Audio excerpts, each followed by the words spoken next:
Muito bem, pessoal. Estamos começando mais um Encontro Padrão Ouro, hoje com a Flávia Santoro, vai nos apresentar o INTELI, né? O INTELI, o Instituto de Tecnologia e Liderança, iniciativa que está ocorrendo em São Paulo e que está começando as primeiras aulas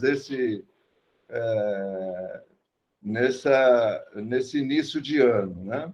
Então, nós temos uma iniciativa bem presente, bem atual, voltada a negócios, né? Então, eu conheci o Intel pelo Assis, pelo Oswaldo Assis, da turma T73, e eu vou convidar o Assis a apresentar a nossa convidada. Desde já agradeço a participação da Flávia, para que o meu amigo Bartman não me recrimine, desde já. Assis. Obrigado, Paulo. Como não poderia deixar de ser, eu agradeço primeiro a você, Paulo, pela paciência e esforço que você aloca em manter essa série de encontros funcionando. E a Flávia pela disponibilidade de compartilhar conosco a sua visão e a sua experiência junto à Intel. A Flávia Maria Santoro, ela é diretora acadêmica do Intel, que é o Instituto de Tecnologia e Liderança. Ela tem um currículo bastante sólido, doutora e mestre em Engenharia de Sistema de Computação pela COP, foi bacharel de Engenharia Eletrônica pela Escola Politécnica da Universidade Federal do Rio de Janeiro, bolsista do CNPq, pós-doutor em universidades no exterior, e atua há mais de 20 anos como professora e pesquisadora em sistemas de informação e ciência da computação, com foco em gestão de processos de negócios. Esse breve resumo para que a gente tenha uma ideia do background de que significa a experiência dela, que ela vai compatibilizar conosco.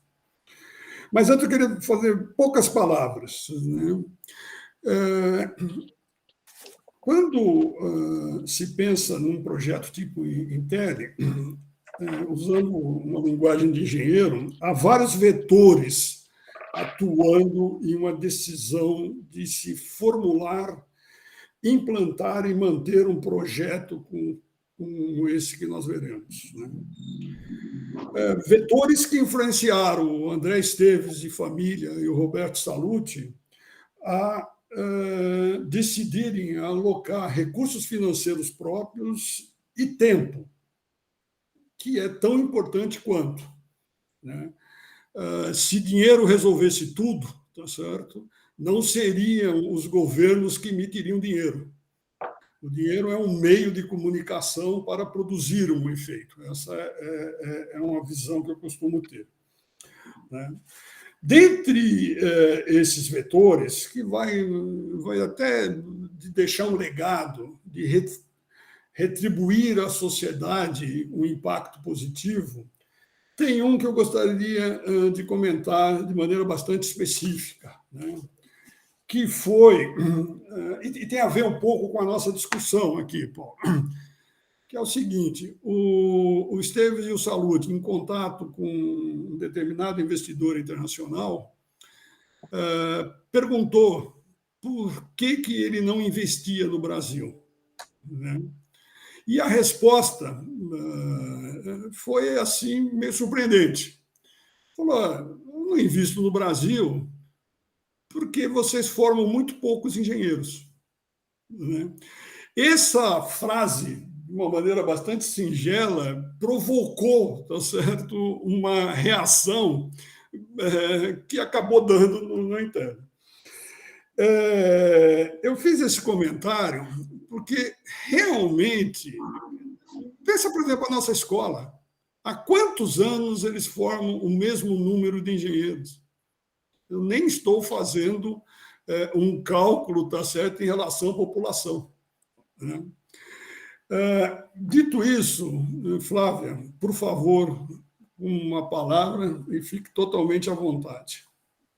Muito obrigada pelo convite para estar aqui com vocês hoje. É um prazer e uma honra, né, poder falar para vocês aqui nesse encontro, né, que eu estou percebendo, né, que não é só um encontro de discussões técnicas, mas é um encontro de amigos, né, e que tem uma convivência longa. Então, é muito bom poder estar aqui com vocês para contar um pouco da história do Intel, né? Eu vou compartilhar minha tela. Obrigada também, Assis, pela apresentação que você fez minha, né, do meu currículo. Eu não vou falar mais, você já contou, né, quem eu sou, e aí eu tô no projeto do Intel desde o início de 2020, porque esse projeto já começou em 2019 e eu ingressei no time em 2020, trabalhei o ano inteiro de 2020 na elaboração do modelo acadêmico e agora assumi o cargo de diretora acadêmica para botar isso tudo, para todas as ideias que a gente teve aí ao longo desse tempo para funcionar. Então, deixa eu compartilhar aqui minha tela, que eu preparei uns slides para ajudar e a guiar essa minha apresentação. Agora que eu estou compartilhando a tela, eu não consigo mais ver vocês, então qualquer coisa, se vocês não estiverem vendo, me interrompam, por favor, tá? Já está aparecendo. Já estamos vendo. Tá ótimo. Bom, então vamos lá. Primeiro que eu queria explicar para vocês é a motivação, né? Então, a Assis contou um pouco dessa historinha, né, da provocação que o André Esteves e o Roberto Sallusti tiveram para, né, como assim o Brasil não forma? Temos que fazer alguma coisa, né? É isso que eles costumam, essa história que eles costumam contar para a gente. E, de fato, assim, na época que eles, então, vamos fazer alguma coisa, eles começaram a pensar assim, tá, mas precisamos estudar um pouco, né, o que a gente realmente vai fazer, o que vale a pena ser feito no Brasil, já que o Brasil tem várias escolas muito boas, né, que formam pessoas na área de computação, mas então eles começaram esse estudo e eu vou contar um pouco para vocês do resultado desse estudo aqui, né? Então, começando a pensar que a tecnologia ela motiva a gente a transformar o mundo, né? A gente vai construindo artefatos tecnológicos e isso vai fazendo com que a nossa vida mude, de fato, e cada vez mais, né? Só que a gente observa que os significados e os códigos da tecnologia eles vão mudando ao longo do tempo. Então, a ideia era pensar primeiro assim, tá, e o que está acontecendo hoje? Como é que hoje a gente está lidando com a tecnologia? Então, existe uma evolução natural onde, durante um tempo, o que a gente consegue observar é que existe um código cultural residual, né, o que já ficou no passado, né, aconteceu e perdeu a força, o dominante, que é o que a gente observa maciçamente, e o emergente, que são evidências de que a gente já está pensando de uma forma diferente, né? Então, tem mais ou menos os períodos de tempo em que a gente observa isso. E esse código, o código que já está no passado, né, ele viu a TI como? Né? A TI era vista como alguma coisa de suporte. Né? Assim, a TI era a área de suporte das organizações e o profissional que trabalhava com TI era aquele sujeito que a gente chamava de nerd, né? Um perfil mais isolado, introspectivo, né? Fechado dentro de um laboratório, pouco se comunica, mas é muito, muito técnico, né? Bastante conhecedor da tecnologia, mas pouco pouco habilidoso com interação. E a ideia é que a tecnologia desse suporte aos processos, que esses eram o core dos negócios.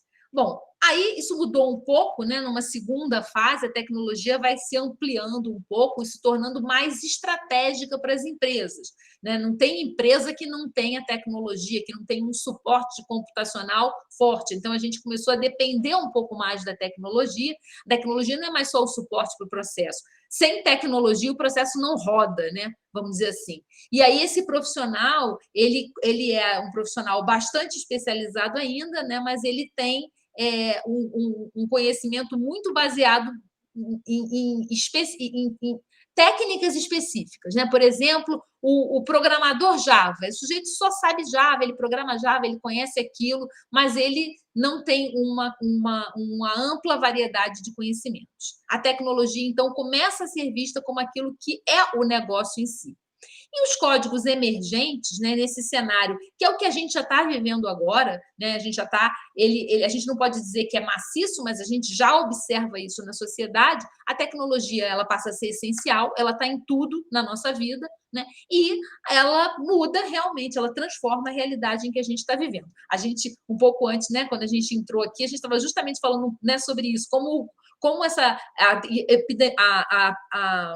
pandemia do Covid mudou, né? Porque a gente está fazendo isso aqui agora, né? A gente está fazendo isso agora porque a gente tem tecnologia apropriada para isso e porque a gente acabou se adaptando ao uso dessa tecnologia. E a tecnologia, então, ela começa a se tornar quase que invisível, né? Ela está pulverizada, ela está permeando a nossa vida de uma forma que vai chegar um momento que a gente não vai nem perceber que a tecnologia existe. A tecnologia vai estar em tudo, né? Vai estar, mas a gente não vai, ela vai começar a se tornar invisível. E aí, esse profissional que lida com tecnologia, ele não pode mais ter aquele perfil nem do sujeito isolado no laboratório dele e nem do sujeito que é super especializado. Então, nesse estudo, a gente começa a perceber que a gente exige profissionais um pouco mais complexos, né? Profissionais que sejam capazes de se conectar com outras pessoas, que sejam verdadeiros engenheiros de soluções, que sejam pessoas que sejam capazes de identificar problemas reais e pensar nas soluções para esses problemas, um pouco desespecialistas, né? No sentido de ele não pode ser focado numa coisa só, porque é tudo muito dinâmico. Hoje ele programa em Java, amanhã ele vai programar em Python, depois o que vai vir? Então, se ele é muito arraigado a um tipo de tecnologia só, ele acaba não acompanhando essa evolução. E que tenha também competências socioemocionais, porque é impossível hoje a gente não trabalhar em grupo, a gente não está desenvolvendo projetos em equipe. Então, não dá mais para imaginar que o técnico vai ser aquele que vai ficar isolado. E, além disso, exige-se muito mais uma questão de empatia, né? Desse profissional ser capaz de se colocar no lugar do outro e entender a necessidade do outro e construir realmente propostas, construir artefatos tecnológicos que sejam que façam realmente diferença na vida das pessoas. É muito volume, né? Muita coisa acontecendo. Se a gente não observa realmente as necessidades e os problemas, a gente não consegue construir soluções que sejam adequadas. Então, esse profissional ele vai navegar de uma forma mais transversal, em lógicas que são muito complexas, né? Que não são 0 e 1, e tem que trabalhar de forma colaborativa, criativa e inteligente, né? Só tudo isso que a gente deseja que os profissionais sejam. Então, a gente começou a pensar que o profissional que a gente quer formar são aqueles que a gente caracteriza como transformadores, profissionais que adoram o que eles fazem, são super apaixonados, mas são conectados com todo mundo que está à sua volta e atentos aos problemas do mundo, né? Então, são pessoas que desejam, que têm uma vontade genuína de fazer coisas que tenham impacto e tenham impacto no mundo à volta dele.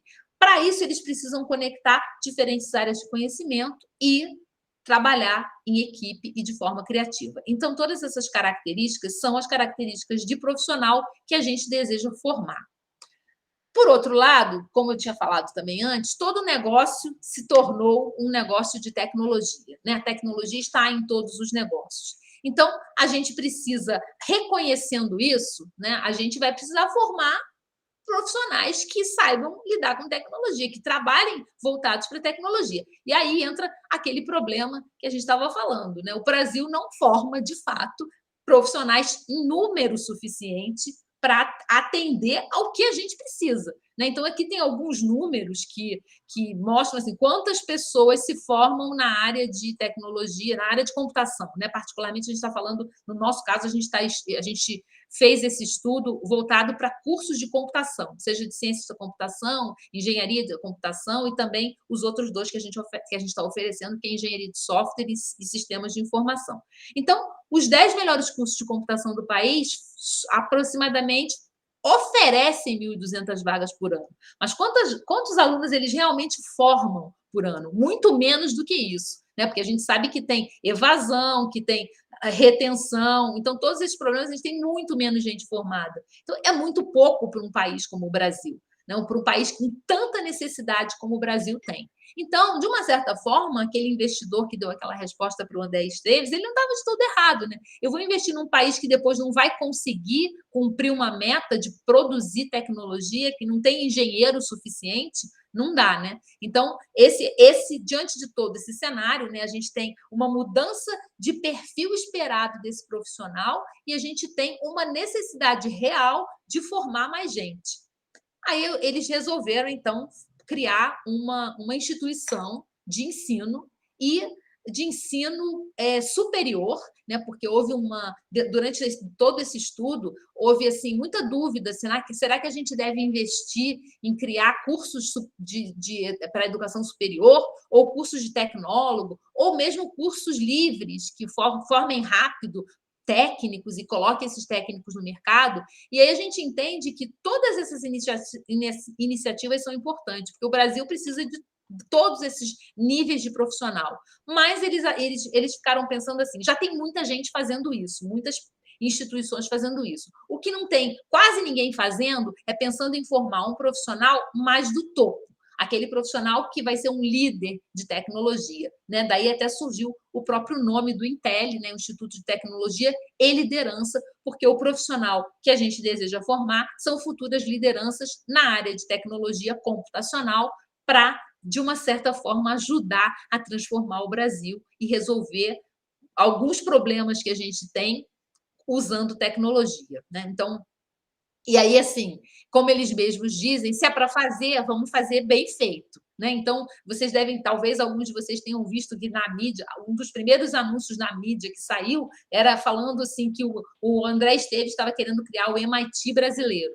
E aí, assim, longe da gente dizer que a gente está fazendo um MIT aqui, porque não é isso que está sendo feito, MIT brasileiro é no sentido de dizer uma instituição de excelência, né? O MIT é reconhecido como uma instituição de excelência no mundo inteiro na área de tecnologia. A gente poderia também ter dito, a gente vai construir um instituto que tenha tanta credibilidade e tanta excelência quanto o próprio ITA, né, que é uma referência para todo mundo aqui no Brasil. Então, é nesse sentido que se falou, né, usou esse termo de o MIT brasileiro.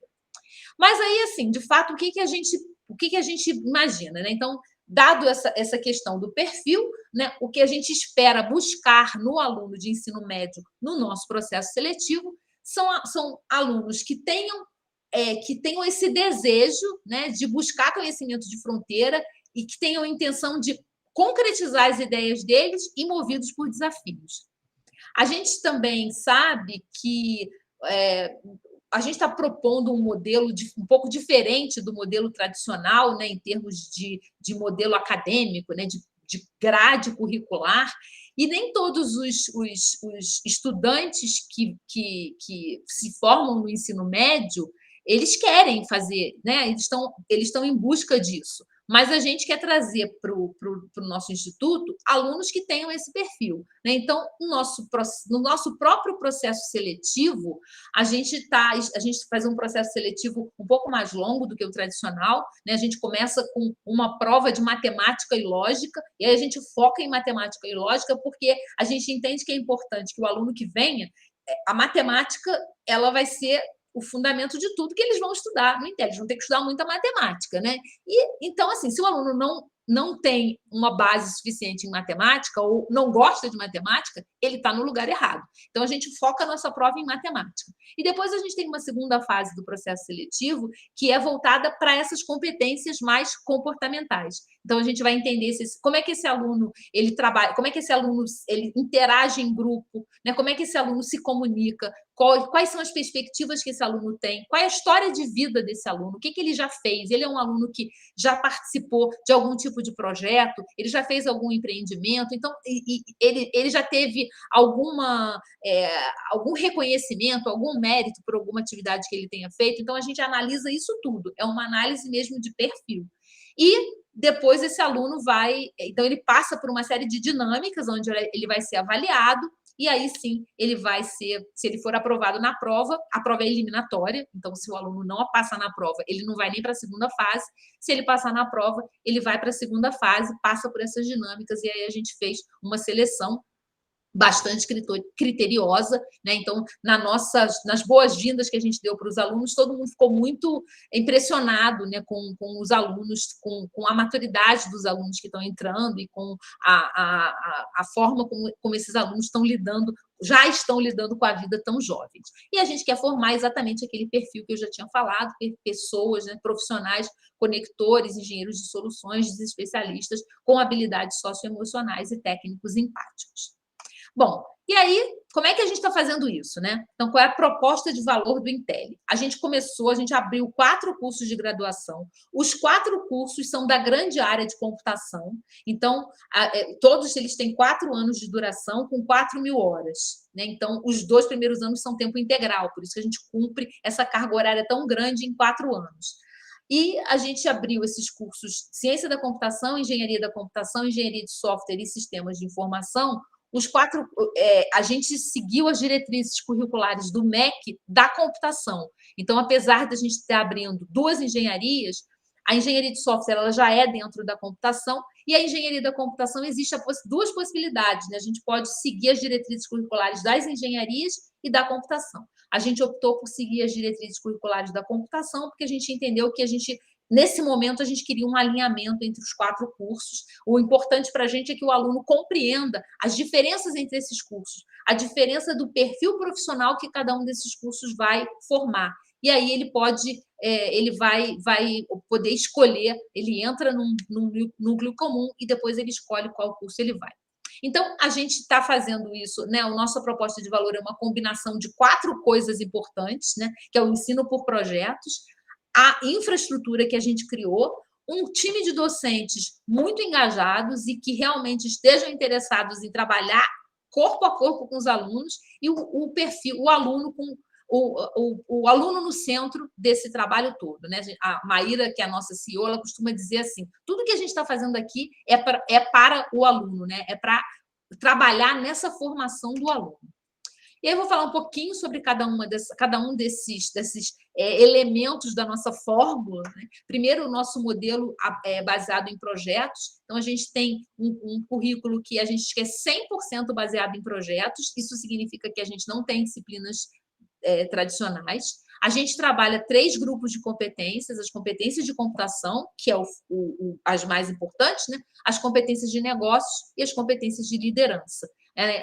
Por quê? Porque a gente quer formar um profissional que ele não só sabe construir as soluções, mas ele entende aonde essas soluções estão no mundo, né? Então ele precisa entender um pouco do mundo de negócios e ele é capaz de trabalhar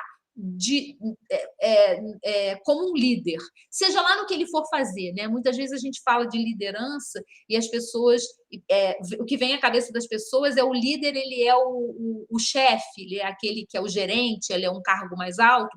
Não necessariamente. A gente entende que um programador pode ser um líder da equipe que ele está trabalhando. É alguém em quem você se espelha, alguém em que você acompanha, que você, né, segue. Esse é o líder. Não importa o que ele está fazendo, não importa o cargo que ele vai ter, ou se ele vai abrir uma empresa, o que ele vai fazer profissionalmente, mas aonde ele estiver, ele vai ser reconhecido como um líder.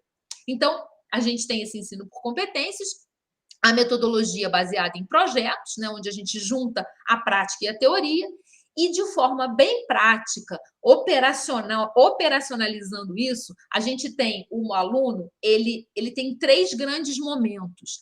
Um momento que a gente chama de autoestudo, onde ele estuda um monte de material que a gente faz curadoria para ter acesso à teoria e ter o acesso ao conhecimento básico que ele precisa ter para desenvolver o projeto. É uma atividade individual e que a gente estima, nessa primeira fase que a gente tem os alunos em horário integral, ele fica 2 horas por dia fazendo essa atividade. A segunda, que é a instrução, que é o momento que ele tem aula. Né? A gente nem chama nossas aulas de aula, a gente chama de encontros com professores, porque nesse momento é o momento que ele vai aproveitar ao máximo o que o professor pode dar de melhor para ele, que é transmitir a experiência dele. Ao invés do professor ser responsável por transmitir o conhecimento da maneira tradicional, né, chegar lá e dar uma aula expositiva, o professor ele prepara dinâmicas, ele trabalha com o conteúdo que o aluno estudou. Então, o aluno se prepara e vai para esse encontro com os professores já com dúvidas, com as coisas que ele estudou e, eventualmente, com tarefas para serem apresentadas naquele encontro. E o terceiro momento, que é o projeto propriamente dito, que é onde os alunos vão trabalhar em grupo. Então, os projetos são todos desenvolvidos em grupo e eles seguem uma metodologia. Então, uma metodologia, no nosso caso, a gente está seguindo abordagens ágeis de desenvolvimento de software e eles têm sempre um desafio real. Então, a gente vai ter sempre um parceiro de mercado trabalhando com eles nessas atividades. Então, nesses 2 primeiros anos que eles têm horário integral, eles ficam 6 horas do dia com a gente, trabalhando nesses 3 tipos de atividades. E aí também, só para vocês entenderem um pouco mais como é que a gente organizou esse currículo, quando eu falo assim, o Intelli, o nosso currículo, ele é 100% baseado em projetos, isso significa que a gente não tem disciplinas, a gente não tem as matérias tradicionais. E como é que funciona isso? Num currículo tradicional, se a gente fosse montar um currículo tradicional de um desses cursos, o que a gente faz? A gente pega as diretrizes curriculares, a gente define que competências o nosso curso vai dar conta, né? Porque o MEC sugere nas diretrizes um monte de competências e a gente tem que trabalhar com essas competências e ainda definir aquelas específicas que a gente quer trazer para o nosso curso. Aí a gente pega essas competências, pensa no conteúdo que cada uma delas deve, como é que a gente endereça em termos de conteúdo cada uma delas, cria disciplinas e organiza, oferece essas disciplinas em semestres. No nosso caso, a gente não faz isso.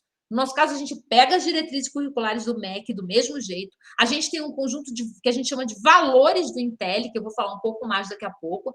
A gente olha também para as necessidades de mercado, então a gente vê qual é o profissional que o mercado, o que o mercado se ressente, né? Vamos dizer assim, né? O que está faltando que a gente não está formando nos nossos profissionais. E aí a gente define essas competências de computação, negócios e liderança. E aí o que vem de diferente agora? A gente organiza o que o aluno tem que aprender em termos de computação, negócios e liderança em assuntos. Um conjunto grande de assuntos. E aí a gente cria os que a gente chama de metaprojetos. O metaprojeto, ele diz assim, quais são os assuntos que eu tenho que estudar para fazer um projeto nessa área. Em vez de a gente ter disciplinas, a gente tem os metaprojetos. Aí o metaprojeto vai atender esses conteúdos, a gente cria um projeto com um parceiro de mercado e esses metaprojetos são oferecidos em módulos bimestrais. Então, assim, para ilustrar um pouco mais isso, a gente poderia pensar assim, um aluno num curso tradicional de ciência da computação, por exemplo, no 4º semestre, ele teria uma disciplina de banco de dados 1, análise de estruturas de dados e análise de sistemas. Cada uma dessas disciplinas ela teria um conjunto de itens de ementa, né? Um conjunto lá do conteúdo curricular, o conteúdo programático dela. O que a gente faz? Ao invés da gente dar essas disciplinas, a gente pega todo esse conteúdo e a gente espalha nos nossos projetos. Então, o nosso aluno, ele vai estudar tudo que todos os alunos num currículo tradicional estudam em disciplinas, só que no nosso caso ele vai estudar em projetos. Então, ele vai estudar uma parte do conteúdo daquela disciplina de banco de dados 1, ele vai estudar no metaprojeto 2. Mas a outra parte daquele conteúdo ele vai estudar no metaprojeto 5. Então, por que isso, né? Porque ele estuda no momento que faz mais sentido para ele, na hora que ele está construindo alguma coisa prática e ele precisa acessar aquele conhecimento, ele precisa daquela teoria para poder construir o projeto. Então, ele estuda de forma que aquilo vai fazendo mais sentido para ele. O currículo, então, quando como é que a gente vai dos metaprojetos para os projetos? Quando entra um parceiro de mercado. Porque aí, em cada módulo desses que o projeto é oferecido, o metaprojeto é oferecido, vem um parceiro de mercado para fazer o projeto com aquela turma. Então, os projetos vão ser sempre diferentes. Conteúdo igual para todo mundo, projeto diferente para cada turma. É assim que funciona. E esses projetos podem ser feitos com qualquer agente de mercado, qualquer indústria, qualquer tipo de negócio, qualquer segmento, qualquer porte de empresa, ONGs, governo. Agora, nesse semestre, a gente começou agora, né? Abrimos as 5 turmas, e nesse momento a gente abriu 5 turmas, então a gente tem projetos desde empresas grandes, como a Ambev, como o próprio BTG, que está fazendo um projeto com a gente, mas a gente tem uma ONG que chama Constituição na Escola, que é muito legal, que os alunos vão estudar como é que é um processo democrático, e também projetos uma área que não tem nada a ver com eles, que é a medicina. A gente tem um projeto com a USP, com a Faculdade de Medicina da USP, e os alunos vão construir um jogo para ensinar bons hábitos para evitar o câncer. Então, são assuntos diferentes, são empresas diferentes, instituições de todos os tipos, e cada turma vai fazendo lá os seus projetos. Aí, como é que, de novo, assim, voltando um pouco para o operacional, né? A gente usa um conceito bastante comum, né, no desenvolvimento de software, que é o conceito, a gente usa a metodologia ágil, e dentro dessa tem esse conceito bastante comum, que é o backlog do produto. Né? Então, o que é o backlog do produto? É as tarefas que têm que ser feitas pelo time de desenvolvimento para conseguir concluir o projeto. Esse backlog do produto ele pode ser organizado, né? Eu vou pegando esses itens e vou organizando em espaços de tempo e fazendo as entregas. Esse conceito ele faz com que as pessoas entendam melhor o escopo do projeto, consigam priorizar. Só que, no nosso caso, a gente não é uma empresa, a gente não é uma fábrica de software, e os alunos não são funcionários de uma fábrica de software desenvolvendo. No nosso caso, a gente chama de Learning Backlog. Por quê? Porque a gente é um projeto de aprendizagem. Então, aquelas 3 dimensões, desenvolvimento, autoestudo e instrução, tudo faz parte do projeto. Nossos alunos encaram todas essas atividades como o grande processo de aprendizagem deles. Né? E está tudo dentro do projeto. Então, eles têm essas atividades todas organizadas por semanas, e eles vão eles vão concluindo essas atividades, e, ao mesmo tempo, eles estão entregando os resultados do projeto. Então, a gente tem essa é a cara, né, do nosso currículo. A gente tem um primeiro ano que é comum, então os alunos entram em eles fizeram vestibular, aplicaram para um curso específico. Aí ou engenharia de software, ou ciência da computação, ou sistemas de informação. Só que no primeiro ano, eles estudam todos juntos, porque o primeiro ano é comum, que a gente entende que existe. São 2 coisas. A gente entende que existe uma parte do currículo que realmente é básica para todos eles, que é a computação básica, né? E também a gente quer que os alunos eles compreendam melhor as nuances, as diferenças entre cada um desses cursos. Então, a gente tem um módulo voltado mais para cada curso. E aí eles conseguem entender melhor. Se eu for fazer engenharia de computação, o que eu vou aprender? Qual é o perfil de profissional que eu vou ser recebendo lá o meu diploma de engenheiro de computação? E assim, a mesma coisa com os outros cursos. Quando chega no segundo ano, separa tudo, cada um tem os seus projetos diferentes, cada um dos cursos. Os 2 primeiros anos são tempo integral, então a gente tem o aluno o dia inteiro lá com a gente, não pode estagiar, não pode trabalhar. Uma coisa muito comum que acontece nos cursos de computação é a evasão por conta do aluno começar a trabalhar muito cedo. O mercado é muito atraente, tem muito emprego. O aluno vai e arruma logo um estágio. Antes de terminar o primeiro semestre, eles já estão arrumando estágio, e aí ele começa a ganhar. Aí a empresa quer contratar o aluno, e aí acaba que ele não se forma. Então, a gente falou, não, 2 anos vocês vão ficar aqui só com a gente. Mas eles vão fazer tanto projeto com empresas diferentes que toda essa experiência que eles estariam ganhando com o estágio, eles já estão tendo dentro do Intel. E aí, no terceiro ano, aí a gente deixa eles fazerem estágio, então a gente diminui a carga horária e eles vão ficar só uma parte do dia com a gente. E no 4º ano, aí os projetos que estão todos pré-definidos, aí a gente flexibiliza. Por quê? Porque aí cada aluno vai poder fazer o seu projeto. É como se fosse um projeto final, mas não é exatamente isso. Porque aí a gente entende que tem 3 possibilidades de trilha. A trilha de mercado, aquele aluno que está no mercado, já está fazendo estágio, ou já está trabalhando numa empresa, e aí ele vai fazer projetos voltados para o que ele está fazendo, eventualmente até com a própria empresa que ele está trabalhando.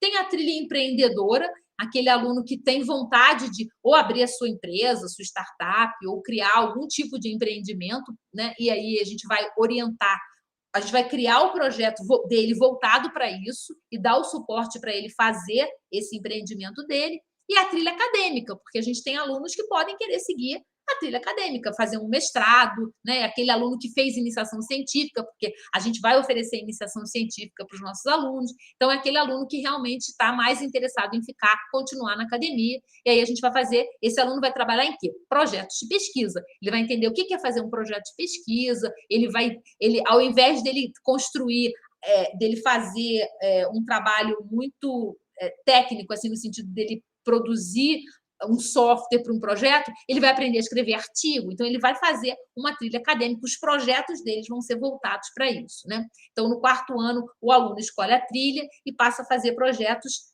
de interesse mais particular deles naquela trilha, mais formatados por nós. Uma coisa importante também é que todas as competências e os conteúdos que a gente tem que trabalhar com os alunos vão ser trabalhados até o módulo 12.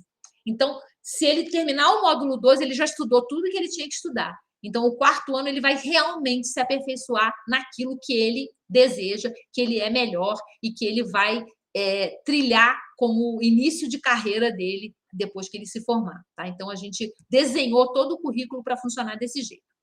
A gente fez alguns testes desse nosso currículo, então a gente fez alguns bootcamps. A gente fez um bootcamp, o primeiro em 2020, junto com a Revista Exame. A Revista Exame era o nosso parceiro, eles desenvolveram um sistema de monitoramento para aglomeração em espaços compartilhados, né? A gente estava assim, no auge de que será que vai acontecer, como é que a gente vai voltar para o presencial, e aí a gente fez esse bootcamp que foi muito, muito enriquecedor para a gente aprendeu muito e pudemos fazer várias revisões naquilo que a gente estava imaginando a partir daí.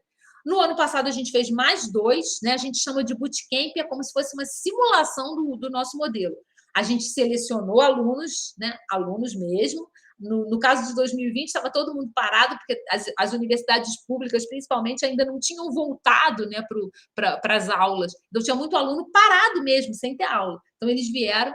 E nos bootcamps de julho de 2021, a gente fez só com alunos de ensino médio, que a gente queria testar o nosso processo seletivo, e depois a gente fez, de novo, um grande de 10 semanas, aí com um público que já estava na graduação, né? Então, e aí uma coisa curiosa, alguns desses alunos saíram da faculdade que eles estavam e vieram estudar, aplicaram para o nosso processo seletivo e estão com a gente agora lá nas nossas turmas, né? Então, esses bootcamps tiveram realmente um grande impacto. Outra coisa também que foi muito interessante é que alguns alunos, a partir da experiência que eles tiveram no bootcamp, eles descobriram um pouco mais sobre a profissão, alguns arranjaram estágio, arranjaram até emprego. Tem uma aluna que fez um dos bootcamps com a gente, que foi muito interessante, que ela fala assim, gente, eu não sabia, eles estudaram a metodologia de desenvolvimento ágil e a gente falou dos papéis, né, dentro dessa metodologia. Um desses papéis é o chamado PO, que é o Product Owner. E aí ela falou assim, nossa, eu nunca ouvi falar nisso. E ela arranjou um estágio, foi contratada e agora ela trabalha como PO e assim, foi uma experiência assim, muito rica para todo mundo. O segundo pilar, que é a infraestrutura de ponta, né? Essas fotos não são as fotos de como está, mas assim, são as fotos da época que a gente estava, que ainda a obra ainda não estava pronta, mas assim, está muito parecido, está igual ao que está essas fotos hoje em dia. Então, a gente tem essa área dentro do IPT, que eu vou dizer para vocês, eu nunca tinha ouvido falar no IPT até o momento que o Intelli entrou nesse chamamento público, que é o IPT Open Experience, e eu fiquei assim encantada e eu falei assim, nossa, como que tem um negócio como esse no Brasil e eu que sou acadêmica, estou a vida inteira fazendo isso e não conhecia. É incrível, é um absurdo. O Brasil tem muita coisa boa que a gente não sabe, né? E eles abriram esse chamamento público para criar uma espécie de ecossistema de inovação lá dentro. Então, várias empresas foram, e um dos itens que fazia parte desse chamamento, faz parte, né, é de formação. Então, como a gente estava propondo uma metodologia inovadora em termos de formação de recursos humanos, a gente conseguiu ser aprovado nesse chamamento, e aí nós instalamos o nosso campus lá dentro do IPT, que é dentro da cidade universitária, né? Então, a gente é vizinho da USP e do Butantã. Então, é um privilégio estar lá dentro, né? Desse lugar tão maravilhoso e com tanta gente, com tantas instituições e profissionais incríveis ali em volta, né? Então, bastante... também eu fico muito feliz de estar dentro, participando aí desse ecossistema. A terceira coisa é que são docentes engajados, né? Então, na nossa metodologia, a gente tem 2 perfis de professor. O professor que a gente chama de orientador, que é um professor full-time, que vai ficar responsável por uma turma de 40 alunos. Ele é o dono do produto, né? O Product Owner, e ele acompanha todo o projeto muito de perto, e ele acompanha todos os grupos de alunos e acompanha os alunos individualmente. Então, é aquele professor que vai ficar olhando assim, por que o aluno não fez esse autoestudo? Né? O que será que está acontecendo com ele? Você entendeu esse autoestudo que você fez? Ele é aquele sujeito meio corpo a corpo mesmo com os alunos. E os professores instrutores, que aí são professores que podem ser full-time ou part-time, depende da carreira desse professor, e eles são especialistas nos assuntos. Então, eles vão trabalhar com os alunos os conteúdos e as especialidades que fazem parte daquele projeto. Então, por exemplo, agora no nosso módulo 1 que a gente abriu, os alunos vão desenvolver um jogo computacional, e aí a gente tem professores que são da área de programação, matemática, física, de experiência do usuário e de negócios. E a gente está trazendo... Esse é o time de professores que vai atuar com essa turma, cada um com a sua especialidade, trabalhando esses conteúdos e trabalhando as entregas do projeto também com os nossos grupos de alunos.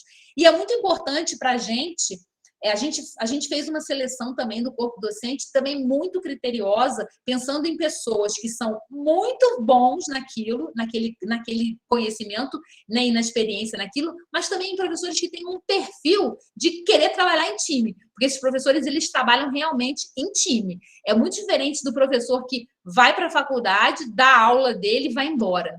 No Intel não é assim. Eles se falam todos os dias, eles discutem o que está acontecendo com a turma. Então, a gente fez um trabalho de capacitação com esses professores para ter uma integração entre eles. Então, eu sempre falo para eles, vocês não são docentes, vocês são um time de docentes, né? É muito importante para a gente essa mentalidade. E o aluno no centro, né? E para isso a gente ainda conta com algumas estruturas de apoio. Então, a gente tem um escritório de projetos que apoia o corpo docente, como trazendo os projetos, fazendo essa interface com as empresas, com os nossos parceiros de mercado, e fazendo todo um operacional, né? E ajudando os professores também com a metodologia, né? Como é que funciona um escritório de projetos, como é que uma empresa trabalha nesse sentido. A gente tem o Centro de Desenvolvimento de Liderança, que é uma equipe que vai trabalhar as competências, essas competências comportamentais, mas vai fazer também um apoio para os alunos no sentido de ajudar eles entenderem quais são as carreiras possíveis. Então, a gente tem um centro de carreiras dentro do Centro de Desenvolvimento de Lideranças, né? Então, eles também apoiam os professores. Então, a gente tem também reuniões, desde a fase de capacitação do nosso corpo docente, a gente tem reuniões frequentes com o pessoal do Centro de Desenvolvimento de Liderança, porque os professores, na prática, né, e vocês todos sabem disso melhor que eu, o professor é que está ali no dia a dia com o aluno, né? Então, como é que a gente vai ajudar o aluno a desenvolver uma competência de liderança? Uma competência de colaboração, de comunicação, de autonomia, de tudo que a gente está desenhando aqui. O professor que está ali no dia a dia. Então, esses profissionais do Centro de Desenvolvimento de Liderança, eles fazem esse suporte para a gente. Porque a gente, como professor, a gente não tem essa formação, né? A gente adoraria ter, a gente não tem, a gente faz tudo na intuição. A gente faz tudo muito intuitivamente. O que a gente está fazendo no Intel é sair um pouco da intuição e ir um pouco mais para a técnica.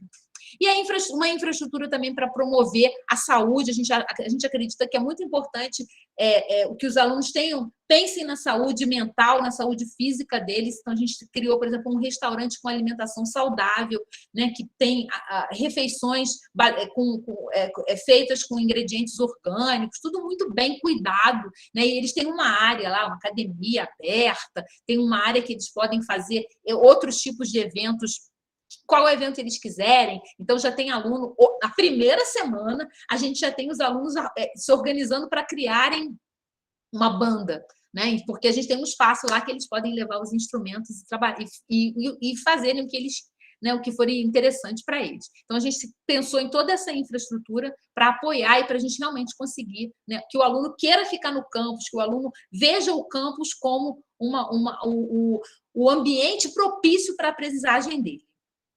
E aí, só falando um pouquinho mais sobre as competências comportamentais, né, as competências de liderança, no nosso projeto, a gente quer desenvolver basicamente essas 4, que é o autoconhecimento. Então, o aluno vai entendendo como é que ele quais são as fortalezas e pontos que ele deve prestar atenção para ele se desenvolver, a comunicação, a colaboração e o pensamento crítico, né? Então, é muito importante para a gente que o aluno ele seja capaz de estar numa situação, analisar um contexto e argumentar de forma embasada. Então, isso é muito interessante, né? Porque a gente vê toda essa discussão hoje por conta também da pandemia, da ciência, e as pessoas, a ciência está desacreditada, as pessoas que acreditam, toda essa discussão, eu acho, na minha opinião, ela só acontece porque as pessoas não têm essa formação, né? Elas não desenvolvem um pensamento crítico, uma forma de pensar que você busca referências, que você entende de onde vem e tenta explicar aquilo ali que você está vendo, né? Então, pode parecer estranho, né, que um curso de computação parece meio óbvio, né, que a gente tem que desenvolver isso, mas não é, né? E a gente está fazendo com que isso seja concreto dentro dos nossos cursos. Então, dentro dos projetos, os alunos vão ter momentos em que, por exemplo, eles vão fazer questionamentos morais e éticos sobre as consequências daquilo que eles estão construindo. Então, se a gente quer formar um profissional que tem esse pensamento crítico, ele tem que criticar o próprio projeto dele. Ele tem que dizer assim, peraí, mas eu estou construindo, mas quem vai usar isso? Como é que isso vai ser feito? Né? Então, é muito importante que ele desenvolva isso. Então, todos os projetos a gente vai trazer essas discussões com os alunos. E a gente está também trazendo aquele conjunto de valores do Intelli que ajudaram a gente a construir o nosso currículo, que são sustentabilidade, liberdade, democracia, diversidade e ética. Né? Então, não só a gente busca para os alunos fazerem projetos que tenham algum impacto social, mas que eles sejam capazes de trabalhar esses assuntos nos projetos dele. Então, assim, apesar da gente trazer esses assuntos no nosso currículo com um pouco de teoria, né? Claro que a gente não está formando, né? Nossos alunos estão sendo formados em ciência da computação, engenharia da computação, mas a gente acha importante dar um embasamento para eles entenderem um pouco mais sobre esses valores e serem capazes de construir projetos que sustentem esses valores. E isso é uma coisa importante para a gente, assim, em termos de instituição, né? A gente acredita que se a instituição não tem realmente esses valores, a gente não vai conseguir desenvolver com os alunos. Não pode ser uma coisa teórica, né? Tem que ser uma coisa vivenciada, tem que ser uma coisa do dia a dia. Então, os valores Intelli são para todo mundo e a gente trabalha com os alunos nos nossos projetos. E, para fechar, só vou chamar um pouco a atenção do uso da tecnologia também no nosso projeto educacional. No nosso campus é super tecnológico, isso aí já foi todo pensado assim, né? Então, a gente, por exemplo, a nossa sala de aula, a gente nem chama de sala de aula, a gente chama de ateliê, ela tem uma infraestrutura tecnológica muito, muito boa, o professor tem aparatos, né, para ele fazer um monte de técnicas e de dinâmicas na aula dele. Os alunos trabalham em grupo dentro do ateliê. A gente não tem uma sala de aula com carteiras, né, enfileiradas. Temos mesas que foram projetadas especialmente para os alunos ficarem numa posição propícia para a colaboração, com um monitor para cada grupo poder projetar o que está fazendo. Então, mas além disso, a gente está construindo os nossos próprios sistemas, né? Então, a gente tem todo esse modelo, ele está dentro de um sistema que a gente construiu, né? E essa tecnologia ela ajuda a gente, né, para a gente ter flexibilidade para criar atividades nos nossos projetos, para a gente poder diversificar os tipos de avaliação que a gente faz. Então, ao longo do projeto, o aluno é avaliado em todos os momentos. Assim, ele tem pequenas avaliações em todo momento. E a gente consegue definir projeto a projeto, como a gente quer fazer as avaliações, dando pesos, criando instrumentos. Então, dá muito trabalho para a gente fazer isso, mas, em compensação, a gente consegue observar muito bem a evolução da construção de conhecimento dos alunos.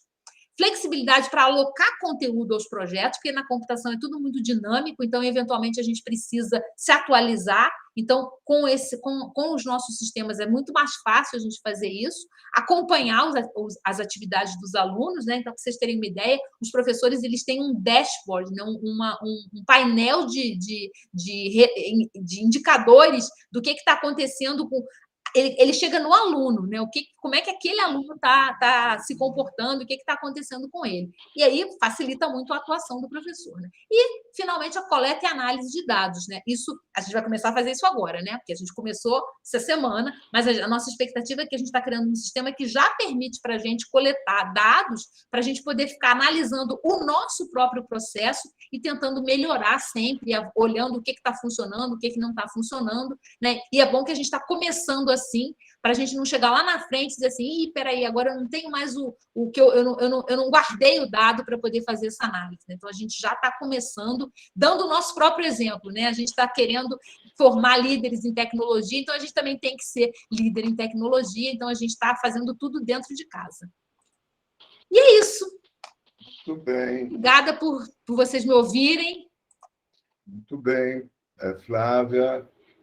Mais uma vez, agradecer a sua disponibilidade para nos apresentar essa ideia bastante clara sobre o que está sendo pensado, o que está sendo executado como projeto de ensino-aprendizagem no Intel. Queria também lembrar que hoje se comemora o Dia da Cientista, das mulheres na ciência, né? É verdade. Nós tivemos a sorte nesse dia, a gente ter a Flávia aqui nos apresentando para essa plateia que sempre é mais masculina do que feminina, porque, afinal, esse povo de 50 anos de formados, né? É mais masculino do que feminino. As meninas no ITA entraram mais recentemente. Né? E eu começaria perguntando se o Assis quer fazer uma pergunta agora. Farei, Paulo. Bom, muito obrigado, Flávia, pela sua exposição. Da sua exposição, pelo menos do meu ponto de vista, dá para perceber que vocês foram fundo numa questão complexa. E chegaram num nível de praticidade. A gente está acostumado a discutir todos esses assuntos no nível teórico, mas no nível de praticidade, me parece que vocês também estão encontrando o caminho. Dito isso, Flávio, na sua visão, quais são os principais desafios que você antevê, certo, para o sucesso? Vou chamar de projeto, porque vocês começaram a semana passada, tá certo?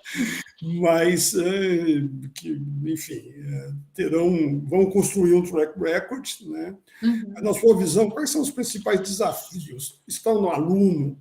Está no professor, está no sistema, está no ambiente, no entorno, onde você identifica os principais desafios? Nós temos vários desafios, né? Mas, assim, o que eu acho que o principal desafio nosso é a compreensão do nosso modelo, porque não é trivial. A gente, eu que estou trabalhando há muito tempo nisso, eu falo sobre o modelo do Intel com muita facilidade, mas as pessoas que estão chegando, seja para trabalhar com a gente, para estudar com a gente, ou mesmo o pai do aluno, que é um ator importantíssimo nesse contexto, porque o pai do aluno é aquele que vai ajudar o filho, né, a fazer as suas escolhas nesse momento. É muito difícil das pessoas entenderem, né? Eu sempre tento. Você falou uma coisa muito certa, né? A gente conseguiu. A gente que tinha um propósito, né? A gente acreditava na aprendizagem baseada em projetos, e é uma coisa que eu estudo. Eu fiz o meu doutorado nessa área, então tem 20 anos, pelo menos, que eu estudo esse assunto, sempre trabalhei nas minhas disciplinas como professora, mas eu sempre achei que a gente devia pensar num currículo assim. Mas eu nunca consegui, né, realmente botar em prática isso. E aí, quando eu cheguei no Intel, eu descobri que tinham outras pessoas que tinham essa mesma crença, e daí a gente conseguiu trabalhar. Mas, assim, é muito difícil da gente explicar. A gente quis fazer um negócio muito operacional mesmo, assim. Como é que vai funcionar isso? A gente pensa, assim, no dia a dia, né? O que o aluno está fazendo cada dia. E parece, quando a gente fala que é um sistema baseado em projetos, parece que é uma coisa solta, né? Assim, mas o aluno vai fazer o quê? Ele vai chegar lá e vai fazer o projeto, Não, é muito amarradinho. Se vocês olharem, eu falei, assim, em linhas gerais aqui, eu nem mostrei quais são os projetos, né? Mas se vocês olharem no site do Intel, vocês vão ver que tem cada projeto de cada módulo, de cada curso. E por trás daquele projeto tem todas as atividades que o aluno tem que fazer para começar e terminar aquele projeto. E aí as pessoas às vezes me perguntam, mas vai dar tempo do aluno fazer isso tudo? Vai dar tempo, porque a gente já testou e a gente já viu que funciona o nosso modelo, né? Então, os alunos... Mas é muito difícil das pessoas entenderem, não é trivial. Então, os alunos, por exemplo, nesses primeiros dias, eles estão com muitas dúvidas. E também, assim, de confiar, né? Porque como é uma coisa muito diferente, o aluno chega lá ontem, vou contar para vocês uma história. Ontem, uns alunos me pegaram no corredor e falaram assim, quando é que a gente vai começar a ter aula de física e matemática? Aí eles falaram assim, eu sei que isso é uma pergunta estranha, porque ninguém gosta de ter aula de física e matemática, mas a gente quer. Aí eu falei assim, aqui vocês vão estudar muita física e matemática, porque vocês vão se arrepender de estar me fazendo essa pergunta, porque daqui a pouco vocês vão começar a ter que estudar muita física e matemática. Mas, assim, de um jeito diferente. Não tem disciplina de cálculo 1. O aluno entra num curso de engenharia esperando a disciplina de cálculo 1, que muitos vão ficar reprovados, né? Porque é muito difícil para muitos alunos. Mas, assim, e a gente não tem a disciplina de cálculo 1. Cadê a matéria de cálculo 1? A matéria de cálculo 1 está em vários projetos.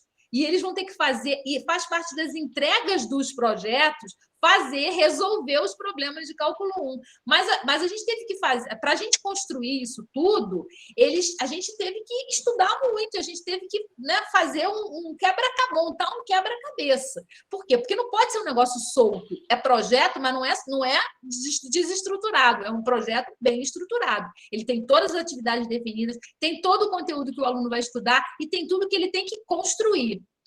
Então, a gente entende que, assim, tem muita chance de funcionar. Mas o desafio é as pessoas entenderem e acreditarem. Porque eu estudo isso há muito tempo, eu tenho as minhas convicções e eu trabalho com um grupo de profissionais também que também tem essa mesma, a mesma visão, né, do como é que é o processo de aprendizagem, mas o aluno está na escola fazendo o método tradicional, ele vai fazer um vestibular para outras faculdades, não tem nada a ver com o Intel. Então, como é que ele vai acreditar na gente? Será que isso vai dar certo? Né? Então, é um pouco das pessoas confiarem.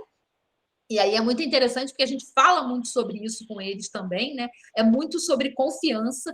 Né? Hoje também estava conversando com um aluno, e ele, eu não sei, eu fico estudando aqui, será que eu estou aprendendo mesmo? Falei assim, daqui a um tempo você vai ver o quanto você já aprendeu, mas você precisa fazer, né? Você precisa ir para poder ver o que vai acontecer. Então, eu acho que esse é um grande desafio. O segundo grande desafio nosso é o próprio corpo docente, né? Então, eu tive um trabalho bastante grande de seleção, de recrutamento de corpo docente desde o meio do ano passado até agora, né? A gente ficou mais ou menos... Quer dizer, a gente já tinha alguns professores que já tinham começado a trabalhar com a gente desde o início do ano passado, no projeto, e aí depois, a partir do meio do ano, a gente trabalhou mesmo no recrutamento, porque a gente precisava dar uma capacitação para esses professores, apesar deles acreditarem, eles acharem, poxa, estou super afim de trabalhar num modelo desse. Mas o que eu tenho que fazer? Porque é novo para todo mundo, né? Então, os próprios... Manter um corpo docente motivado, como a gente quer, e assim, né? Um corpo docente que... Porque todo professor que dá aula em faculdade particular, que é diferente da faculdade, das universidades públicas, a maioria deles está acostumado de ir lá dar aula e ir embora.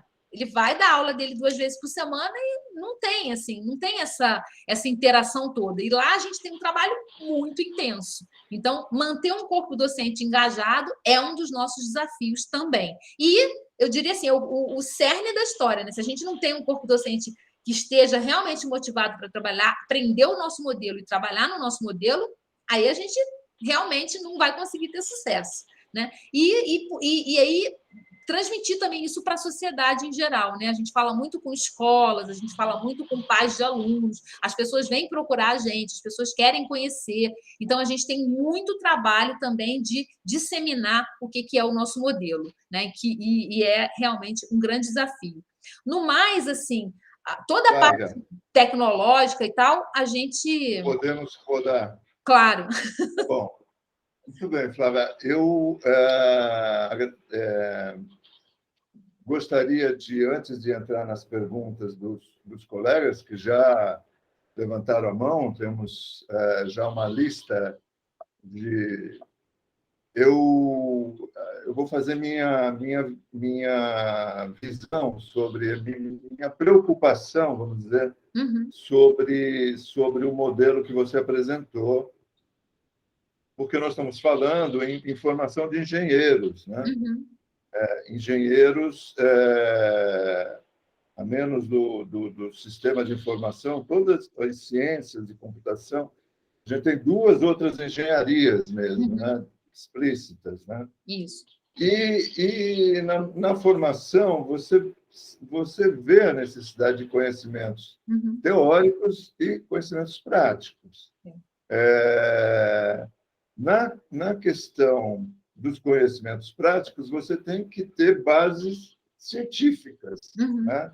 Você tem que ter ciência, você tem que ter apresentação aos alunos de ciência, de física, de química, de biologia, de termodinâmica. São todos conceitos das ciências que vão ser aplicados na computação, de uma certa maneira. Por exemplo, para você desenvolver computação quântica, se você não tiver a noção, o conhecimento do que é a física quântica, de como da física tradicional, da física newtoniana, você vai para a relatividade, você vai para a questão quântica, a física quântica, os alunos em contato com algoritmos, né, desenvolver algoritmos quânticos, né, com base que já existe essa coisa, né, essa linha de trabalho. Como você vê essa vamos dizer, dificuldade que os alunos vão ter de aprendizagem nessas áreas da ciência, né?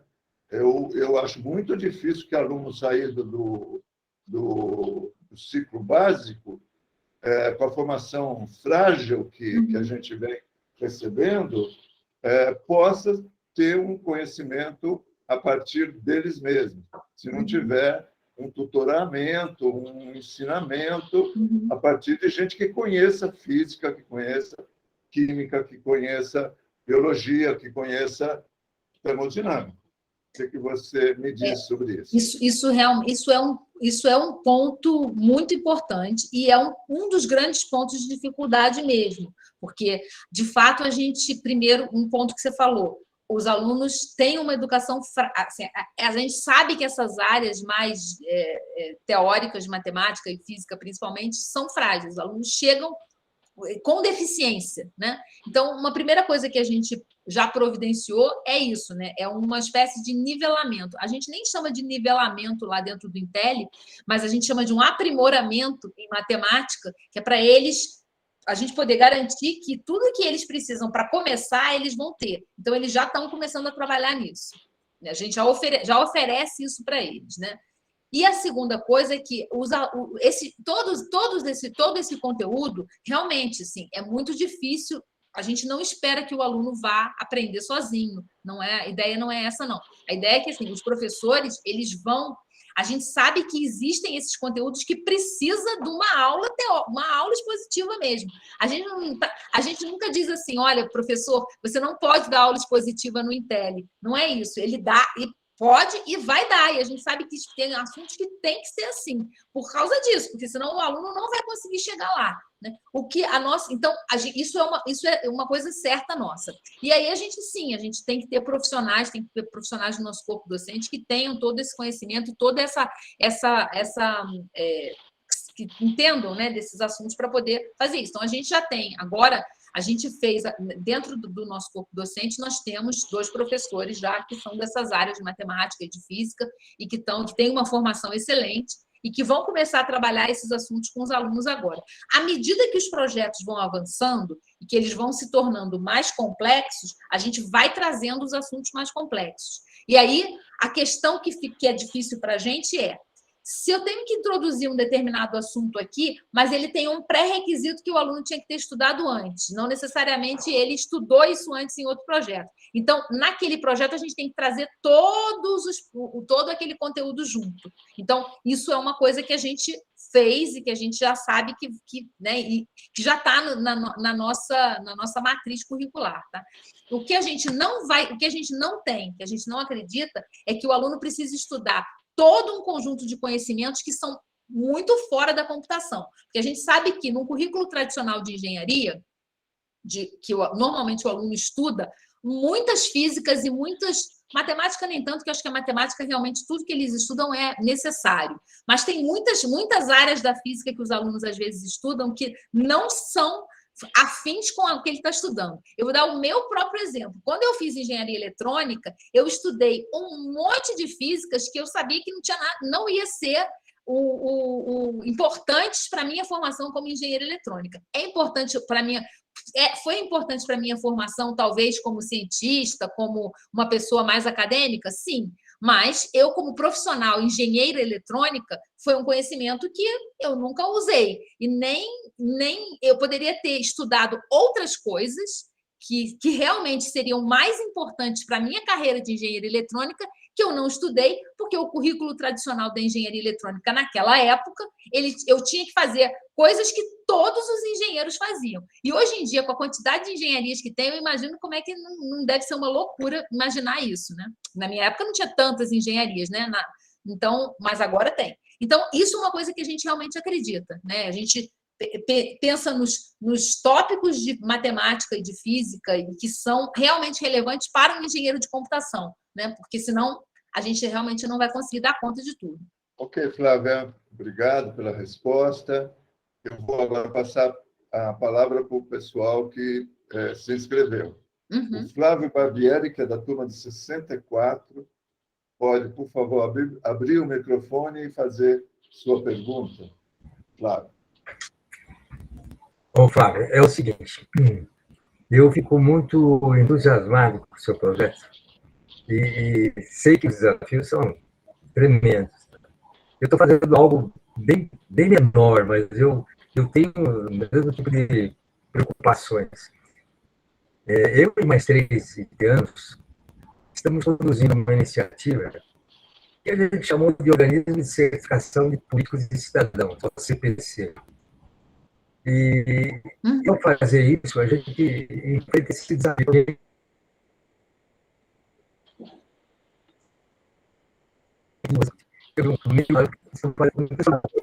A internet está cortando um pouco. Está cortando, Flávio. Barbieri, tenta tirar o vídeo, deixa só o áudio.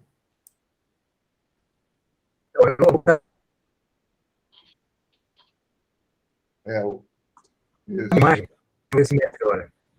Flávio, você precisa... Essa sugestão, tira isso, ótimo. Pronto. Acho que melhorou, né? Bom, então a gente tem esse desafio em pequena escala e não temos por trás 200 milhões de novos. Nossa iniciativa é